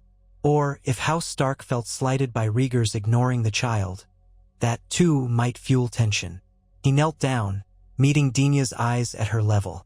I am sorry," he said softly, "for all you must have been through, for the mother you never knew. You have been kept a secret to protect you from the harshness of politics. But that time is over." The girl's lower lip trembled. She did not shy away, though. Something in her seemed proud, defiant. Perhaps that was Lyanna's spirit. She whispered, "Am I truly your daughter?" Rhaegar's throat felt tight. Yes, you are." News of Denya spread in hushes rather than open declarations. Barristan Selmy and Ashera Dane orchestrated her stay in a discreet tower suite within the Red Keep. Rhaegar confided only in a handful of trusted allies: Jon Arryn, Ned Stark by Raven, and Elia Martell. That last conversation was among the most difficult in Rhaegar's life. The queen's face was unreadable as Rhaegar explained, voice halting, that the child survived. She was hidden, he said, for her own safety and perhaps to spare the realm. But the secret cannot hold any longer. Alaya's eyes flickered with suppressed hurt. You told me that our children would be the heirs, she said quietly. And they are, Rhaegar replied quickly. Dina has no claim over Aegon or Rhaenys. She was not born in wedlock recognized by the realm, nor have I ever sought to replace our line. But she is still my blood. Alaya's lips parted as if to speak, then closed. She was no fool. She understood the precariousness of the situation. Publicly acknowledging Dina could incite Robert Baratheon's wrath once more, or spark interest from opportunistic lords. Failing to acknowledge her might push Ned Stark to anger, or drive the child herself into the hands of those who might want to use her. In the end, Elia said, "Do as you must, husband, but do not ask me to embrace the girl. The realm has endured enough. If it is safer to hide her away, do so." Pain hovered in her voice. Rhaegar nodded, knowing that any deeper conversation about the past was unlikely to soothe the queen's raw feelings. Meanwhile, Ned Stark's raven arrived from Winterfell in response to Rhaegar's discreet note. Ned's acknowledgement was brief, simply stating that he had known of Lyanna's child, that he had sent watchers to Starfall to ensure the girl's protection but had not declared her to the world. "I will not speak of her lineage unless it is forced upon me," wrote Ned. "But the truth cannot be buried forever. If it comes to light, I pray you remember the respect you showed me at the wall, and let no harm come to her." The subtext was clear. Ned was trusting Rhaegar to do right by the girl. Once more, Rhaegar felt the weight of the realm on his shoulders. Over that autumn, as the child remained sequestered within the Red Keep, Rhaegar spent occasional afternoons speaking with her in private. He expected her to be timid, but discovered a fierce curiosity. She asked about her mother, about Winterfell, about why Targaryens lived in the south. She soaked up stories of the North's old gods, the direwolves, the crypts under the castle. Rhaegar recognized in her a spark of passion. She was both a Stark wolf and a Targaryen dragon, yet neither fully. "Am I a princess?" she asked at one point, head tilted. Rhaegar hesitated. "You are my daughter," he said carefully. "But the line of succession belongs to Prince Aegon. The realm does not permit polygamous unions, and even if it did, your mother and I were never recognized by the crown. Many lords will see you as a threat, or a bastard, or both." Dina took that in with the resilience of childhood. "I don't want a throne," she said. "I just want to know who I am. Can I at least learn to wield a sword? Ashera says my mother was fierce." Rhaegar gave a sad smile. "Yes, she was fierce, and proud and brave. As for swordplay, you might have to start with wooden swords. But I will see to it that you have instruction, if that is your wish." And so, quietly, he arranged for Ser Barristan to begin teaching her the rudiments of self-defense in a secluded courtyard. One day, Rhaegar watched from a hidden vantage as Dina struggled to hold a practice sword that was too large for her. In time, she would grow into it. The sight was oddly heartening. Amid the swirl of politics, here was a spark of life and possibility. But the realm had a way of intruding. An envoy arrived from the Westerlands, representing Tywin Lannister. The man was Kevan Lannister, Tywin's brother, traveling with a retinue of gold and crimson guards. They requested an audience with the king on a matter of utmost importance.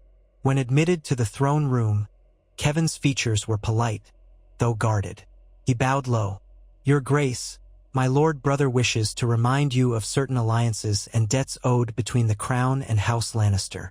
We have, for many months, stood aside from further conflict, assisting in small ways but refraining from pressing any advantage in these unstable times. My lord brother wonders whether you, as king, have any notion of awarding new offices or lands to House Lannister in recognition of that forbearance." The request was sly, a typical Tywin move. Rhaegar, from the Iron Throne, studied Kevan's face.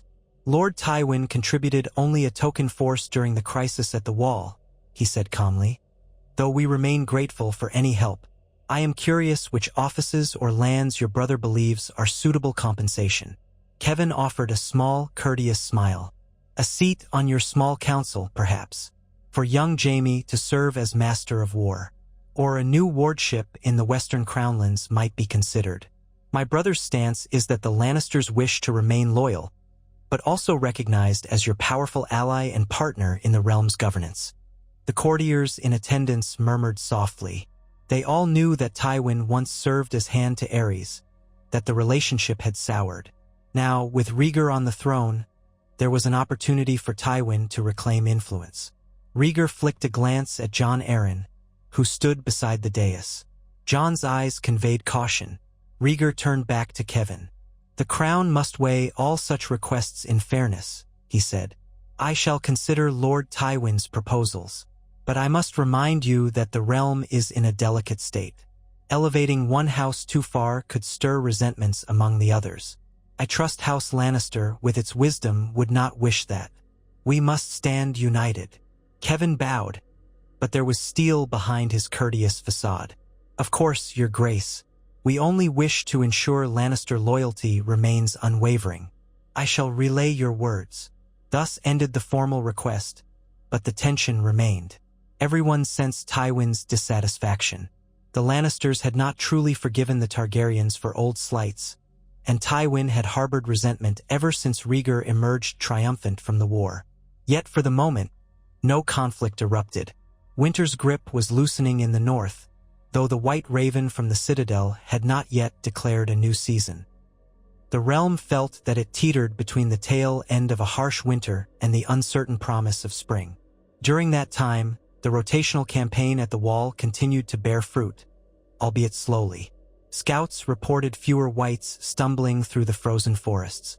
Some others were rumored to have retreated deeper into the polar regions, beyond the Frostfangs. A sense of fragile relief fell over the Black Brothers, many of whom expressed gratitude that they were no longer so alone in their vigil. With the new presence of Southern soldiers, the Watch's ranks now felt the realm's backing. Some of those soldiers, of course, found the cold insufferable and deserted, but enough remained to maintain a modest buffer. Then, in the gloom of an early twilight, a raven arrived at King's Landing from Eastwatch by the Sea, carrying a message sealed with black wax. It was from a ranger named Dywyn, who reported that a small ship bearing the royal sigil had vanished in the Shivering Sea, somewhere north of Skagos. The vessel, it seemed, had been on an exploratory mission, carrying a mix of Black Brothers and a few bold Crown Knights who hoped to map the coastline for signs of the others' retreat. The ship's last recorded sighting had been by a Braavosi whaler. After that, it vanished. The whaler's crew claimed they saw strange lights dancing on the ice floes. No wreckage had yet washed ashore, but all aboard were feared lost. The letter concluded, "We suspect the others remain active on the seas, or there is some phenomenon out there we do not comprehend. Beware." The disappearance of a Royal Commission ship sent renewed chills through the capital. Even Robert Baratheon, upon hearing the news, wrote a somber letter from Storm's End. "Seven save us if the dead can harry ships at sea. Let us build a navy of Dragonstone or something to keep them out." The possibility that the others might roam watery expanses rattled the lords. But with no direct evidence beyond the missing vessel, many tried to dismiss it as a fool's errand gone awry. Still, old myths about ice creatures riding giant ice spiders or traveling on frozen seas lingered in northern lore. In an attempt to calm fears, Rhaegar forbade further maritime expeditions beyond Skagos, ordering the Watch to focus on patrolling known routes. It was during these uncertain days that Denya Sand, still hidden away, had her first real taste of court life. Ser Barristan, in an attempt to lighten her mood, allowed her to wander a bit beyond the courtyard, on the condition she remain veiled or hooded to hide her striking features. One crisp afternoon, she slipped away from her caretaker, determined to see the training yard. She watched from behind a pillar as young squires sparred with wooden swords. In her excitement, she forgot to keep her hood up, and her face was glimpsed by none other than Jaime Lannister, the Kingsguard knight patrolling the yard. Jaime, seeing an unfamiliar girl with Targaryen violet eyes, stepped forward, curiosity piqued. "And who might you be?" he asked, half smiling in that cocky Lannister way. "You're no squire I recognize." Dina, flustered, fumbled to yank her hood back up, but it was too late. Jaime had seen enough. The color in her eyes, the shape of her face. It was reminiscent of Rhaegar's lines. She stammered, I. Before turning to flee, Jaime watched her go, puzzling at the sight. Later that day, he quietly questioned some of the serving staff, gleaning only that a girl of uncertain parentage was living in a remote tower suite under the king's protection. That was enough to set Jaime's mind working. Could it be that Rhaegar fathered another child beyond Prince Aegon? A flurry of speculation took root in Jaime's mind. He filed the knowledge away. For what purpose, even he was not certain. He was no longer the green boy who killed King Aerys to protect the city. But he was still a Lannister, loyal first to his blood. One might have expected him to reveal the truth to his father, Tywin. But something stayed Jaime's hand. Perhaps it was the memory of how Aerys had threatened to burn the city, of how chaos in the realm cost thousands of lives. Perhaps Jaime's sense of chivalry, battered as it was, could not abide the thought of harming a child. He kept quiet, at least for the moment. But his keen eyes and sharp tongue meant he was the first to realize that Rhaegar's hold on the throne might face a new wave of scandal should Dina's existence become general knowledge. The child's presence was a secret that could tear open old wounds. Meanwhile, Robert Baratheon made an unexpected journey to King's Landing that same autumn. He arrived at the city gates with a small entourage of Stormland knights, battered but proud, demanding an audience with Rhaegar. Word spread through the capital that the Storm Lord's mood was foul, though it was said he'd come with a serious matter of state, not open rebellion. Rhaegar, uncertain but resolved to maintain civility, met him in the Red Keep's throne room. Robert knelt in formal greeting, if only briefly, then rose to address the king. Courtiers watched with trepidation, recalling how these two men had once been mortal enemies. Robert spoke directly, ignoring the onlookers. "There's a matter that cannot wait, Targaryen," he said, voice reverberating. "Pirates have grown bold along the eastern coasts of the Stormlands, plundering small villages and carrying off gold. My scouts claim these marauders are financed by certain sell-sail captains in the Stepstones who are testing our strength. I ask that the crown send ships to bolster our coastline. If these vultures smell weakness, the Stormlands bleed." Rhaegar inclined his head. "Your claim is not the first I've heard of reavers in the narrow sea. We suspected they might be Braavosi or Lysine outlaws, exploiting our distraction with the northern threat." He tapped his fingers on the arm of the throne. "The royal fleet is small, but we can dispatch a portion to patrol your coasts. Will that suffice?" Robert nodded grudgingly. "Aye, that's all I ask. I can handle a ground fight, but we need to keep them off the shore." He paused, gaze flicking around the throne room. "We might also need help from the Redwynes. Their fleet is formidable. If you truly intend to hold the realm together, you'll see this done quickly." Rhaegar resisted the urge to bristle at Robert's tone. Instead, he said quietly, "I will send a raven to Lord Pax to Redwyne, requesting his aid. But I hope, Lord Baratheon, that you see we are not idle.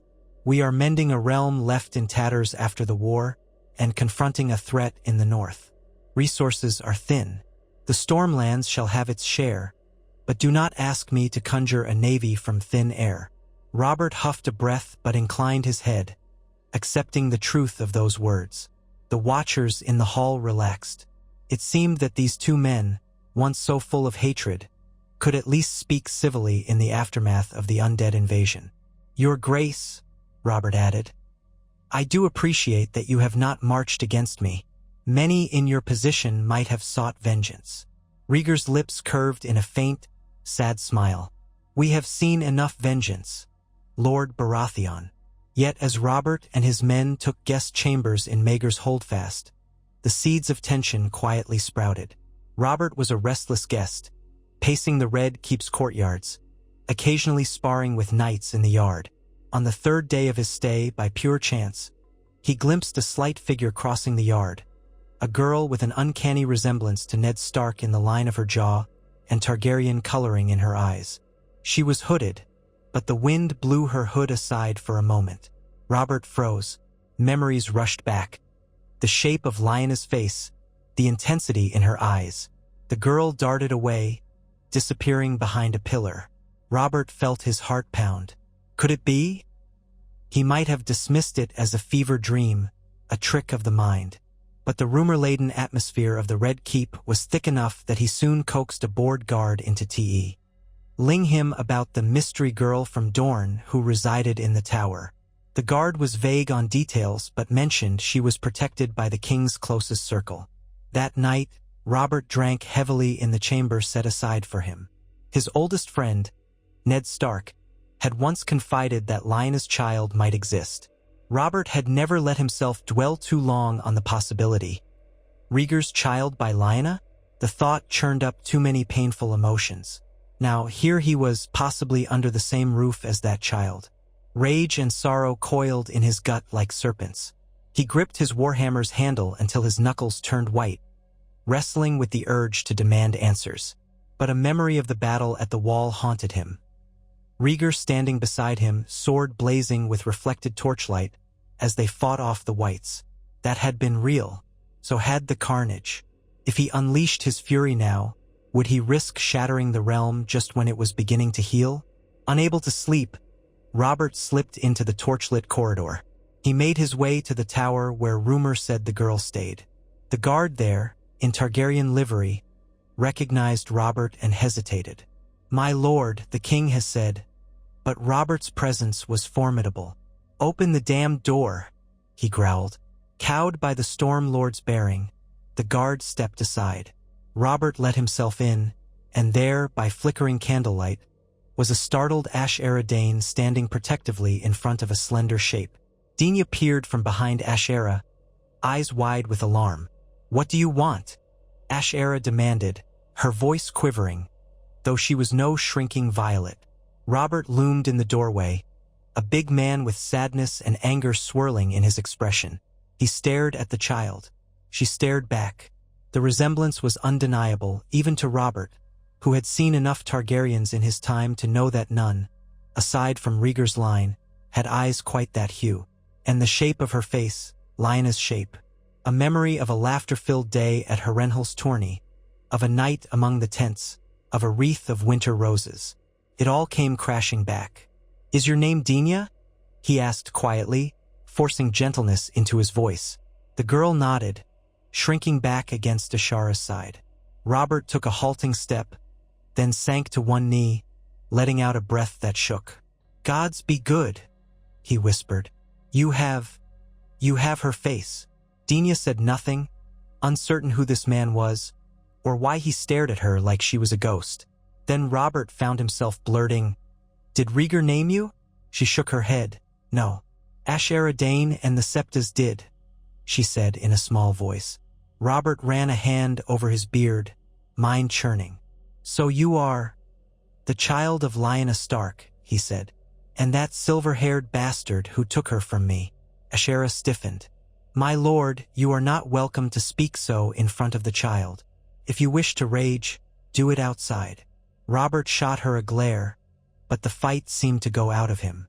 He let out a ragged sigh, looking back to Dina.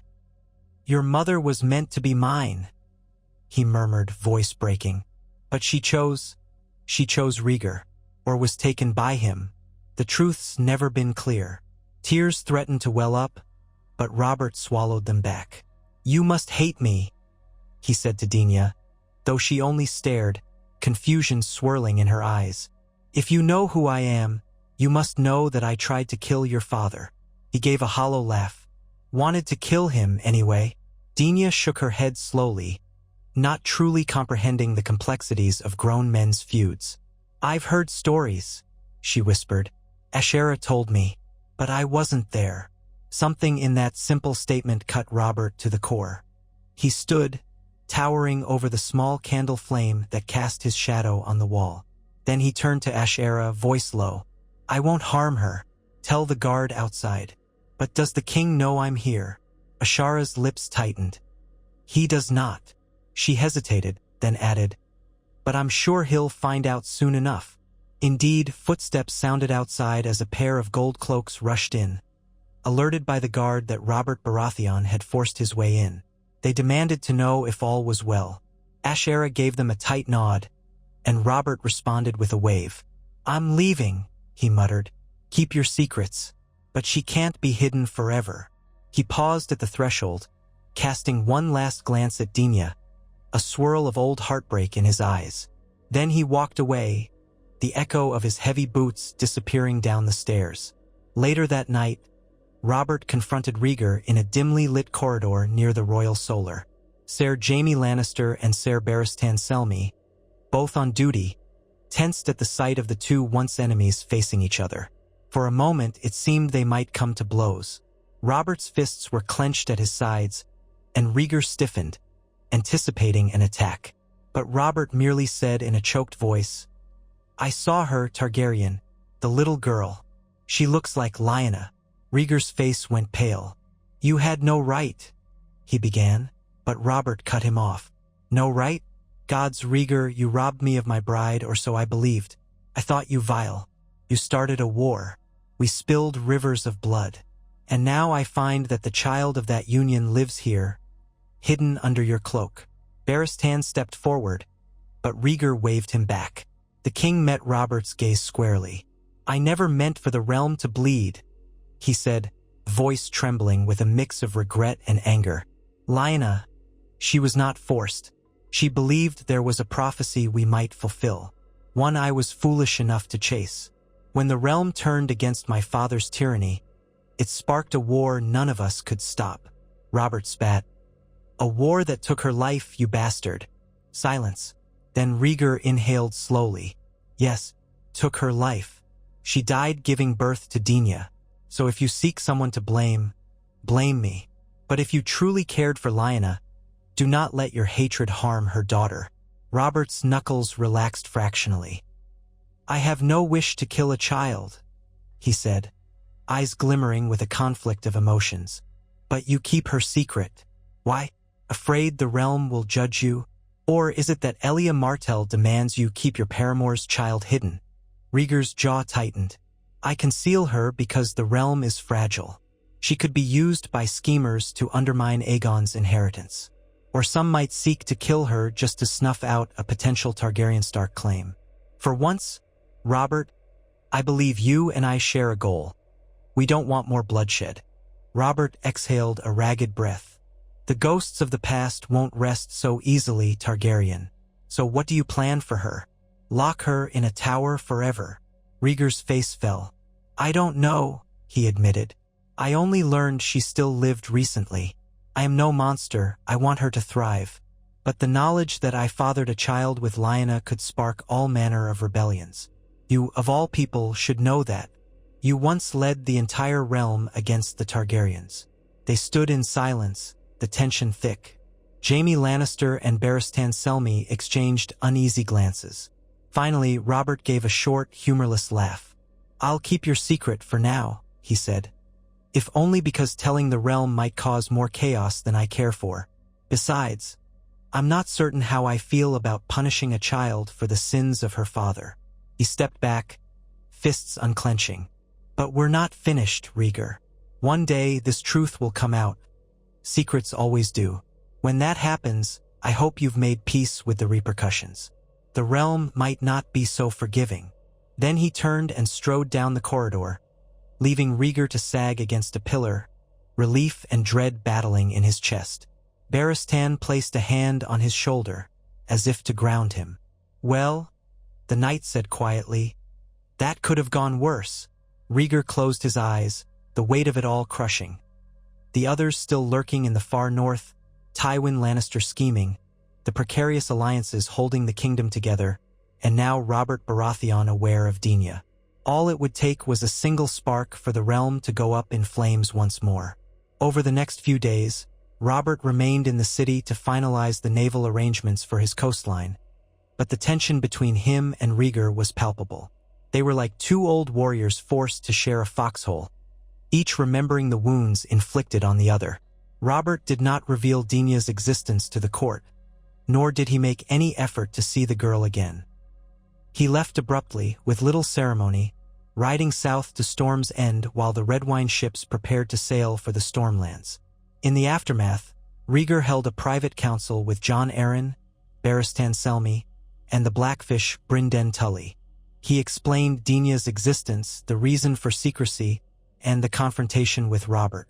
Jon Arryn showed little surprise. "Ned Stark once implied to me the possibility of a child," he said softly. "I understand your caution, Your Grace.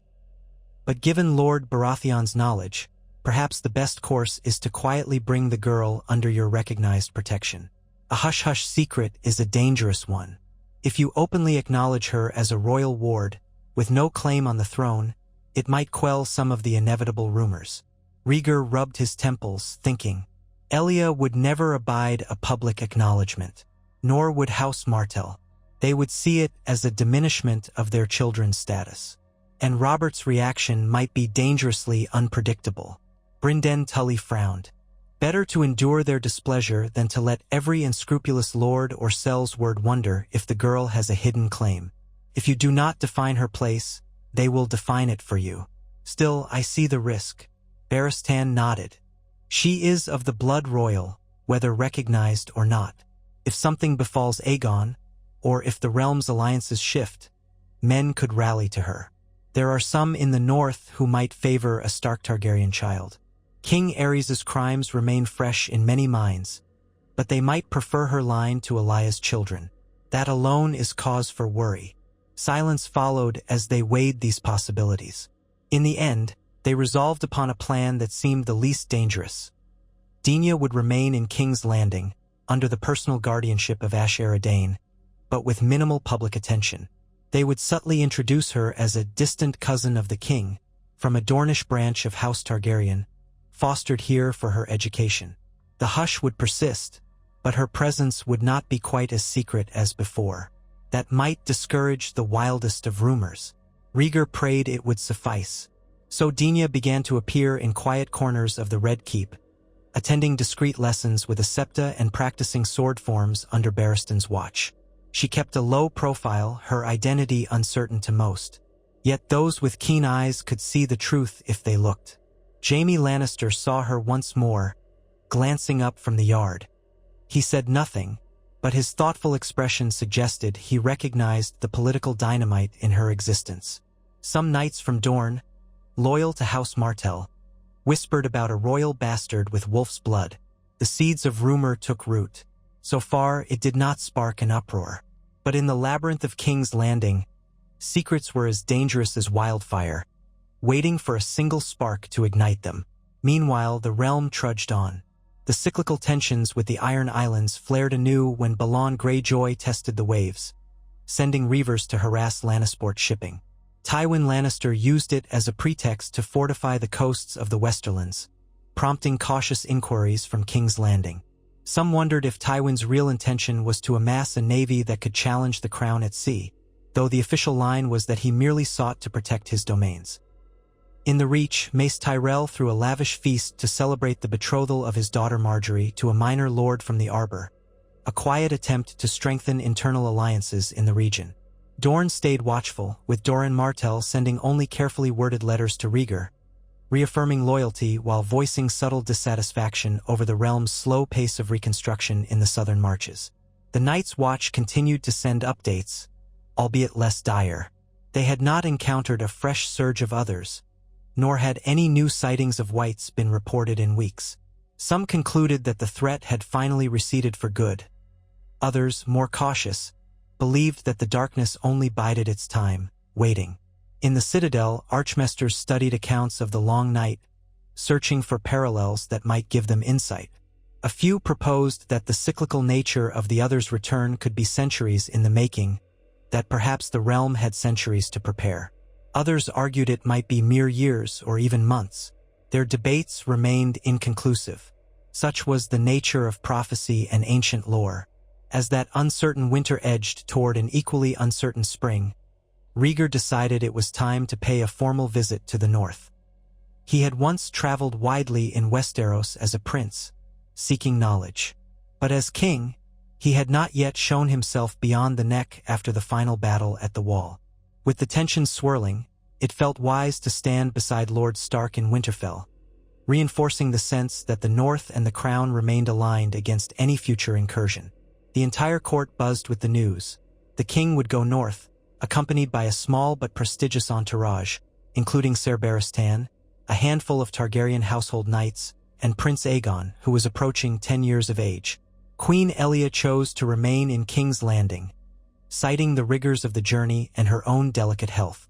On the eve of departure, Aishera Dayne approached Rhaegar with a plea in the tower corridor. "Your Grace, I would ask a favor. Dina has never seen the land of her mother's birth. Perhaps it would do her good to travel north as well." Rhaegar considered, heart torn. "She is still not widely recognized," he said. "If she travels openly as part of my retinue, men might talk." Ashara's dark eyes were resolute. "Men will talk either way. Allow her to see the north. Let her know something of Lyanna's heritage. She asks me every night what winter feels like, what the crypts under Winterfell look like." Rhaegar hesitated. Letting Dina travel north was a risk, especially if the truth of her parentage reached the wrong ears. Yet a part of him believed the child deserved it. At length he relented. "Very well. She shall travel under my protection under the same story, that she is a distant Targaryen cousin from Dorne. If Lord Stark recognizes her, I trust him to remain discreet." Thus, on a brisk morning, the royal procession departed King's Landing, banners flapping in the wind. Prince Aegon rode with a mixture of excitement and apprehension. The southern knights, clad in their shining plate, muttered about the cold they would surely face. Dina rode in a closed carriage with Aishera, gazing out the window at the rolling hills and farmland that stretched northward. It was her first time truly seeing Westeros beyond the Red Keep. At each little village, crowds gathered to gawk at the king's passing. Some cheered, remembering the war against the dead. Others merely stared, uncertain of this silver-haired figure who had supplanted the Mad King. Their route followed the King's Road, crossing the Trident at a newly rebuilt stone bridge. The riverlands bore scars from the war, burnt farms, half-reconstructed holdfasts, but the worst ravages had receded. Hoster Tully greeted the king with courtesy at Riverrun, hosting a lavish supper. Aegon and Dina sat quietly at the high table, soaking in the swirl of minstrel songs and the dancing reflections of torchlight on the water outside.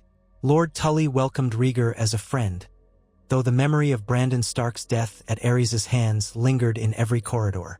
That old bitterness had not vanished, but Ned Stark's influence and the realm's tenuous unity overshadowed it. For a night, at least, Riverrun was full of laughter and feasting. Then onward, deeper into the north. The fields gave way to forests of oak and pine, the air growing ever more chill as the party climbed gentle slopes. The wide swath of the King's Road cut between towering trees with golden leaves that eventually turned to the deeper greens of coniferous woods. Wolves howled in the distance. At Moat Cailin, where battered towers jutted from the soggy ground, a small northern escort awaited to guide the royal party safely through the neck. There, men tested the baggage for hidden contraband and warned of the bogs that swallowed horses without mercy. Finally, after many days of travel, Winterfell rose before them, gray walls and stout towers crowning a ridge in the otherwise stark landscape. Smoke curled from multiple chimneys, a sure sign of the warmth within. Ned Stark and his household knights came out to greet the king and his retinue in the courtyard. Beside Ned stood a figure with auburn hair braided in a northern style, Catelyn Tully, his lady wife, who had come to meet Rhaegar with the same poise she showed any high lord. On seeing the king dismount, Ned offered a respectful inclination of the head. "Your Grace," he said in his solemn, measured voice, "Winterfell is yours. We are honored by your presence." Rhaegar nodded and tried to read Ned's expression. It was composed, polite, but behind those gray eyes was a hint of memory, the memory of how Ned had once bent the knee only reluctantly, of how they had faced the White Walkers together at the wall. "Lord Stark," the king replied, "I thank you for your hospitality." He glanced beyond Ned's shoulder and saw the courtyard bustle with Winterfell's folk. Some regarded him with curiosity. Others maintained the stoic faces so common among northerners. Prince Aegon, shivering slightly, slid down from his horse. "It's cold," he whispered to Dina, who had emerged from her carriage, cloaked in gray fur. "I like it," Dina whispered back, eyes bright. Ned Stark's gaze fell on Dina momentarily, and he gave a small nod that only Rhaegar noticed. No words were exchanged regarding her identity. The ruse held, for the moment. Inside, they found the great hall of Winterfell warm with roaring fires. Lords and ladies of the north assembled, a mixture of fierce, bearded warriors and practical, sturdy women. Rhaegar recognized some from the battle at the wall: Howland Reed of the Neck, his crannogman discreetly in tow, old Lord Mormont from Bear Island, the Karstarks, Glovers, Serwyns, Tallhearts. All had come to see the Targaryen king who had once threatened war but ended up uniting them against the undead. If they felt any lingering resentment, they did not show it openly. Starks demanded courtesy in their halls. That evening, a feast was held in honor of the king's arrival. Mead and ale flowed liberally, while boar and venison roasted over open fires. Musicians played northern ballads. No sweet kings landing harps here, but fiddles and drums that lent a raw, earthy tone to the hall. Rhaegar found the music oddly stirring. He recalled that Lyanna loved such songs, that she once danced around a great hall as her brothers teased her. Memory pricked at his heart. He wondered if Dina felt any connection to this place. Glancing at the child, seated near Aishera Dane at a side table, he could see the wonder in her eyes as she absorbed the North's atmosphere. At last, the feasting gave way to talk of urgent matters. Ned requested a private audience with Rhaegar, Prince Aegon, and a select few advisors. Once they retired to a smaller chamber, Ned spoke plainly. "Your Grace, I would be remiss if I did not inform you that scouts beyond the wall have found a new white lair, filled with corpses reanimated or part. Illy so. It seems small, perhaps a leftover from the main host. But it is disturbing to find them so deep into the gift, past the outer forest. My men fear the threat is not as diminished as we hoped. Though they lack a central leader, pockets of them persist. We should remain vigilant." Rhaegar's face grew grim. "Indeed, the realm has grown too comfortable, I fear." Reports from the Watch had grown less dire. Yet we must not assume the others have vanished for good. He turned to Prince Aegon, who was listening wide-eyed. "One day, my son, you may have to lead men against them if they stir anew." Aegon swallowed and nodded, glancing from his father to Ned. Ned gently added, "If ever that day comes, Winterfell stands ready, Your Grace. We are the shield that guards the realms of men, as are our sworn brothers at the wall." Rhaegar felt a flicker of gratitude. "We must keep that shield strong, Lord Stark." "Thank you." They discussed logistics, how best to supply the Watch, how often to send fresh southern men for the rotational patrols, whether to attempt clearing the lair with a combined force. Ned proposed a joint sortie of Stark men and Black brothers. Rhaegar agreed, promising to dispatch letters to Castle Black. The candlelight flickered over their solemn faces, illuminating the tension that lingered. Even with the Night King gone, the realm was never truly safe. While these discussions took place, Dina explored the Godswood with Aishera Dane, under the discreet escort of a couple of guards. The ancient weirwood tree, face carved in its bark, loomed at the center, red leaves drifting down into the reflecting pool. Dina stood transfixed by the silent presence of the old gods. She stepped forward, ignoring the chill, and placed a hand on the pale trunk. The carved face gazed at her with its weeping red sap eyes.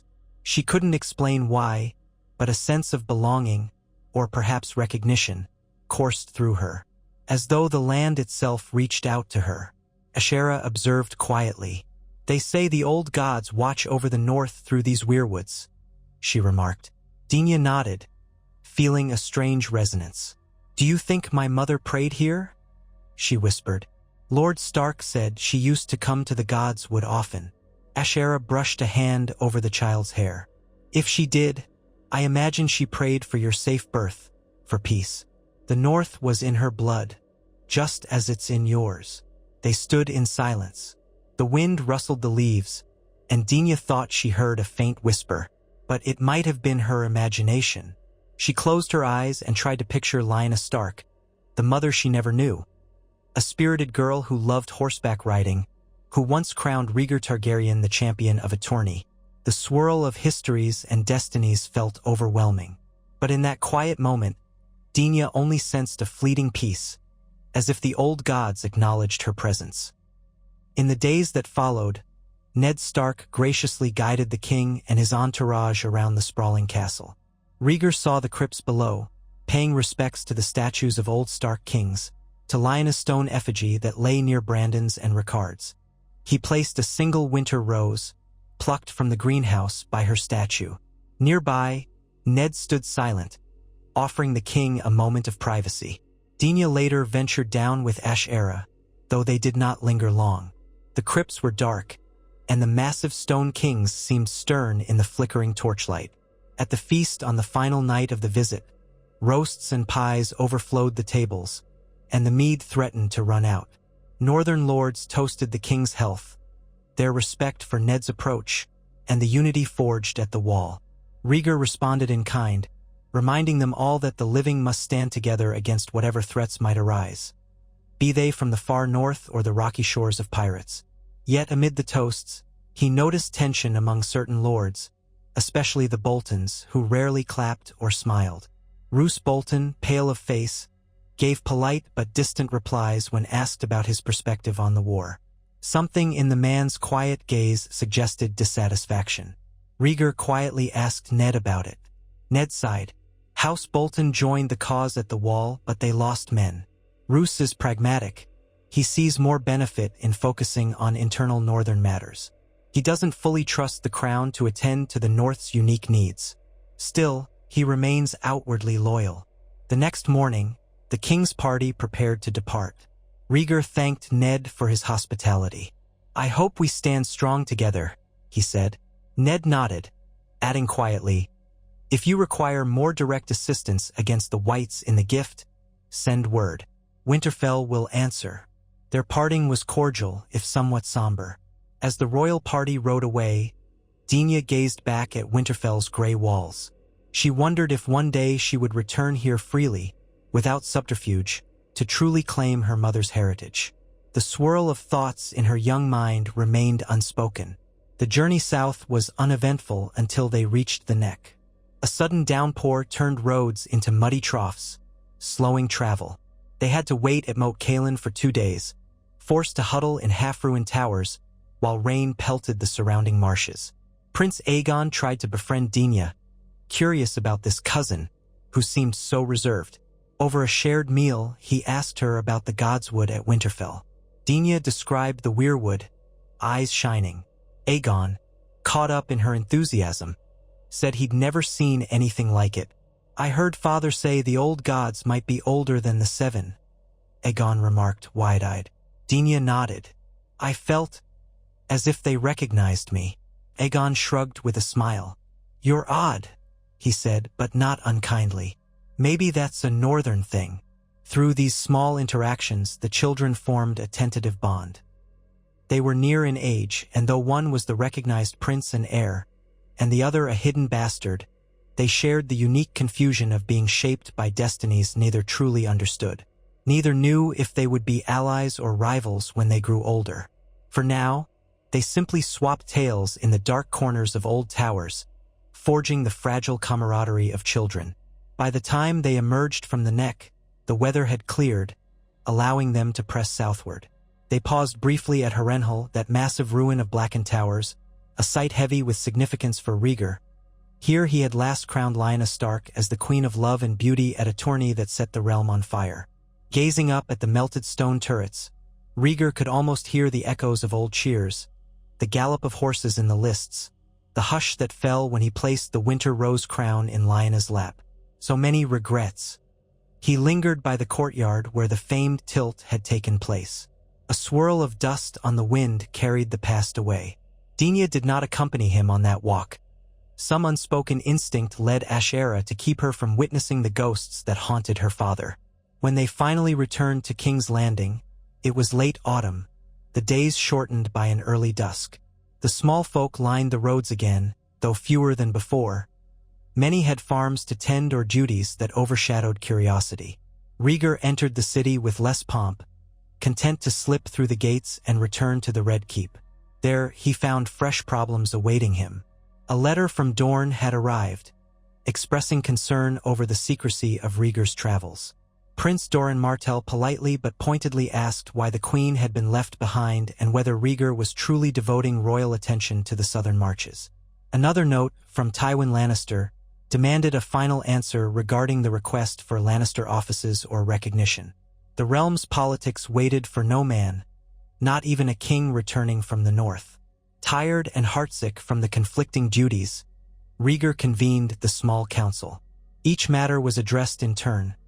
Dorne's request for more direct involvement in border fortifications with the Stormlands, the Lannisters' demands, the northern defense. As usual, it was a precarious dance of compromise. Rhaegar nodded at times to Jon Arryn's counsel, deferred to Brynden Tully on law, and negotiated carefully with the Tyrell envoy about continued shipments of grain. The battered realm seemed like a patchwork quilt, each piece barely stitched together, threatened by tensions from all sides. Through it all, Dina lived quietly in the Red Keep, training in the yard at off hours, reading books of history with Ash Dane's guidance, and occasionally crossing paths with Prince Aegon. Queen Elia rarely acknowledged her. The Queen's children, Rhaenys especially, heard rumors of a Dornish cousin, but their mother shielded them from direct contact. Elia's heart was too raw from Rhaegar's past betrayal, from the delicate politics that now shaped her family. Thus, Dina remained a shadow, a living reminder of the realm's messy path to unity. Winter was on the wane, though the white raven from Oldtown had not yet flown. The nights were still cold, but the days grew longer, hinting at the possibility of spring. Men dared to hope that a full break in the season might come soon. The watchers at the wall sent word that they had not seen new white activity, though small groups of rangers continued to discover disturbing remnants. Frozen corpses, unnatural tracks in the snow. The others had not returned in force, but none believed them truly vanquished. It might take generations before the memory of that threat faded, and the memory of the realm's ephemeral unity might fade as well.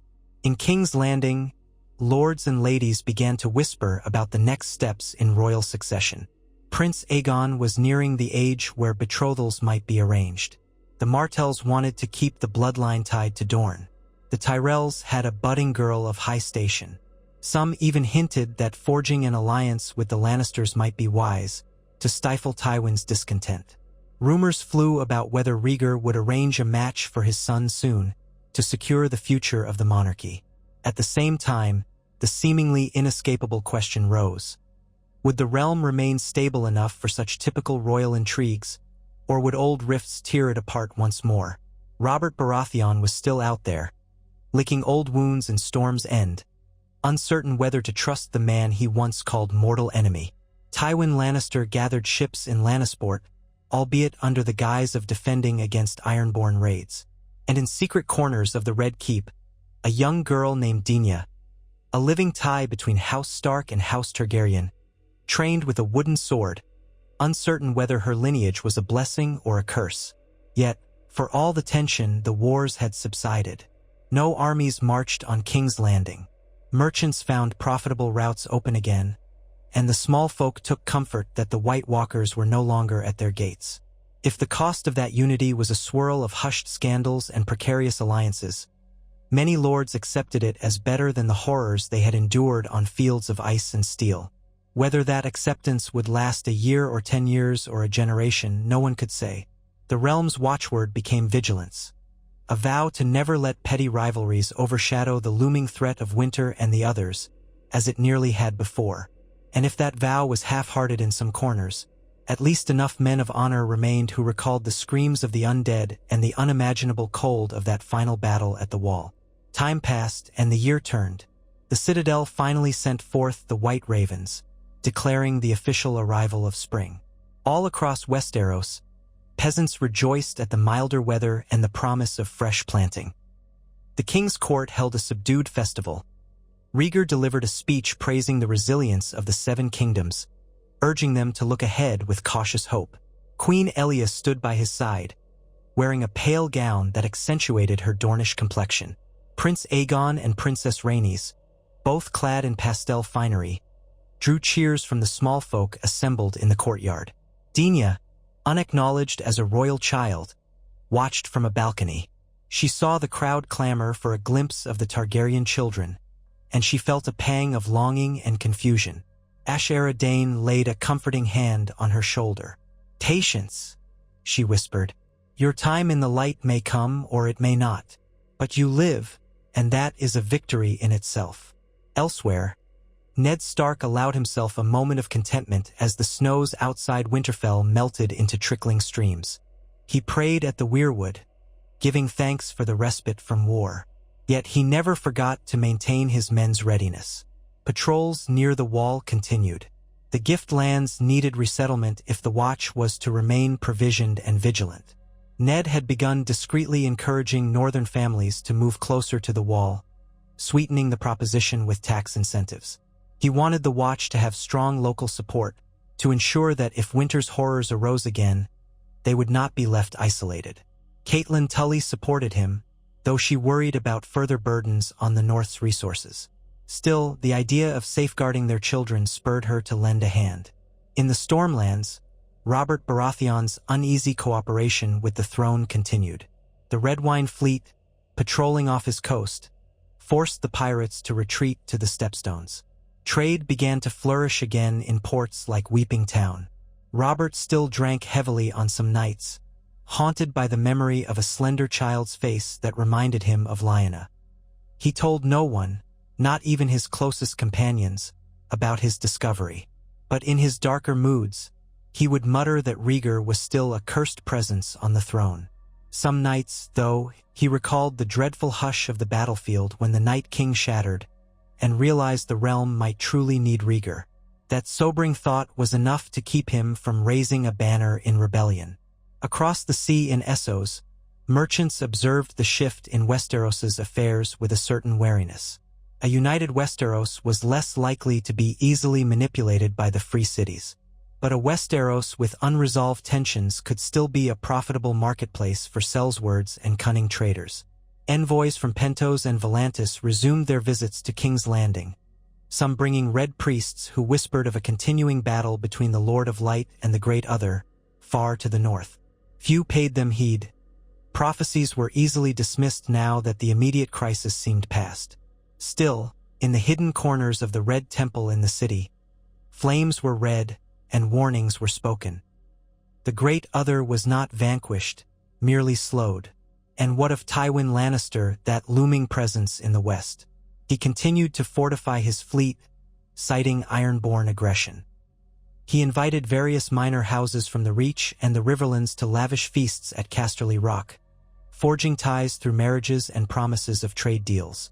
Jaime Lannister, serving in the Kingsguard, found himself receiving cryptic letters from his father, urging him to keep the Rock informed of any developments in King's Landing.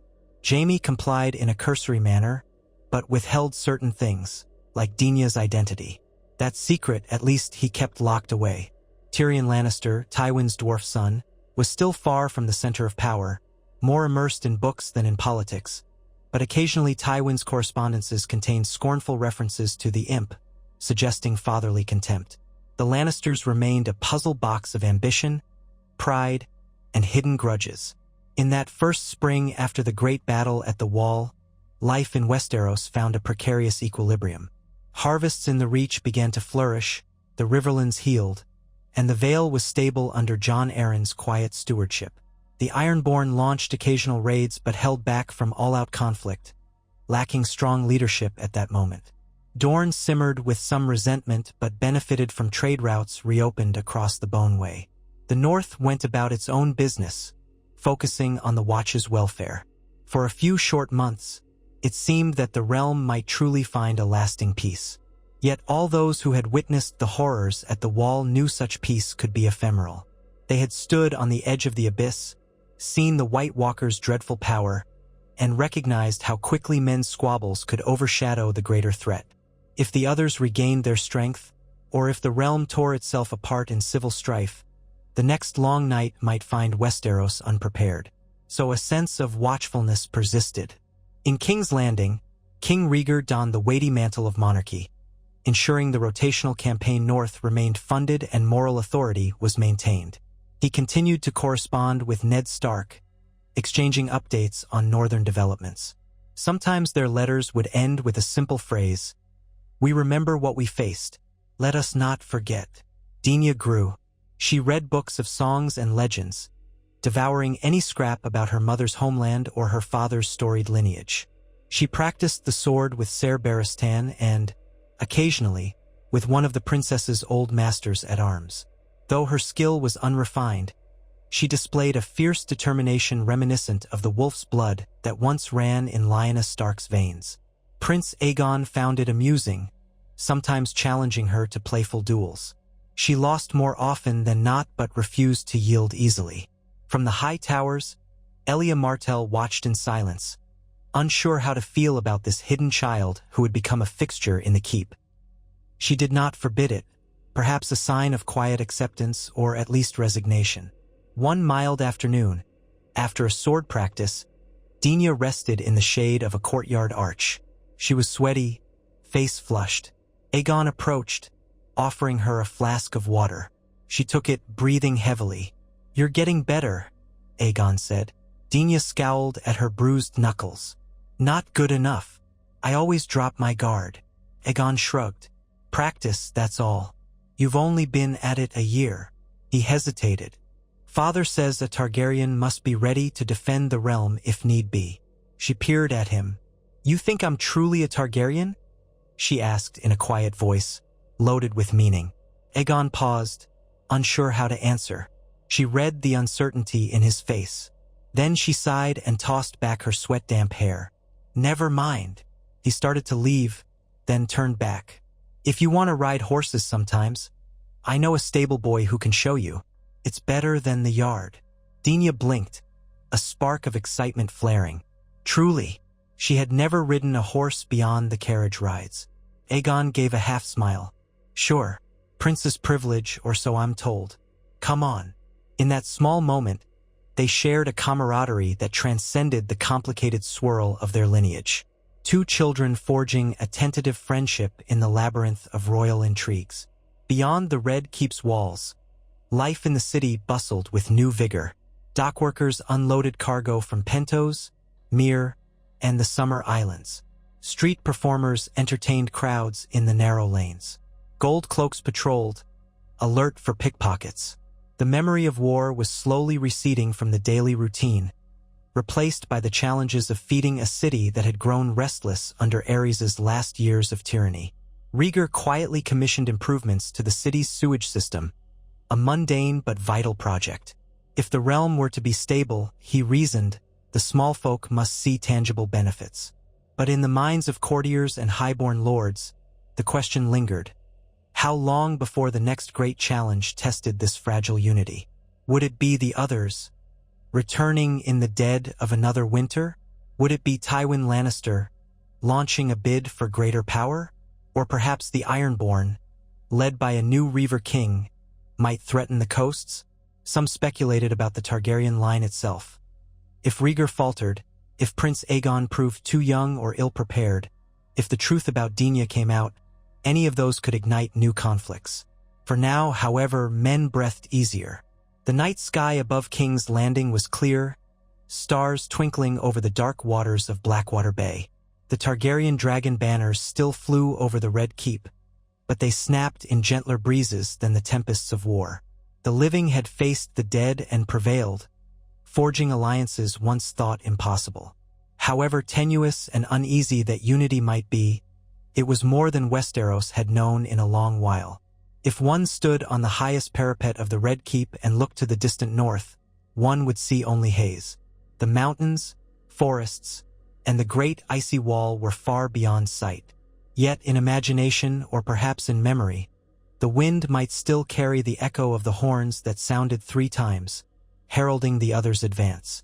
Every man, woman, and child who had survived that confrontation bore the scars upon their hearts, a reminder that no matter how complicated their politics or bitter their grudges, They were all mortal souls standing against a darkness that cared nothing for their crowns and titles.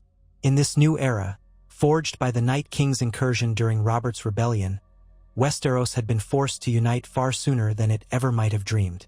And while the wars of men still loomed on the horizon, while the seeds of old grudges and unspoken ambitions germinated in the warming spring soil, a fragile hope persisted. Perhaps this unity, born of necessity and etched in blood, might endure long enough for the realm to stand ready when winter came again. For if the others had taught them one thing, it was that the true battle was not for the Iron Throne but for the very existence of humankind. As the warmer winds drifted in from the south, the realm dared to believe, if only for a season, that it might face that battle together when the time came.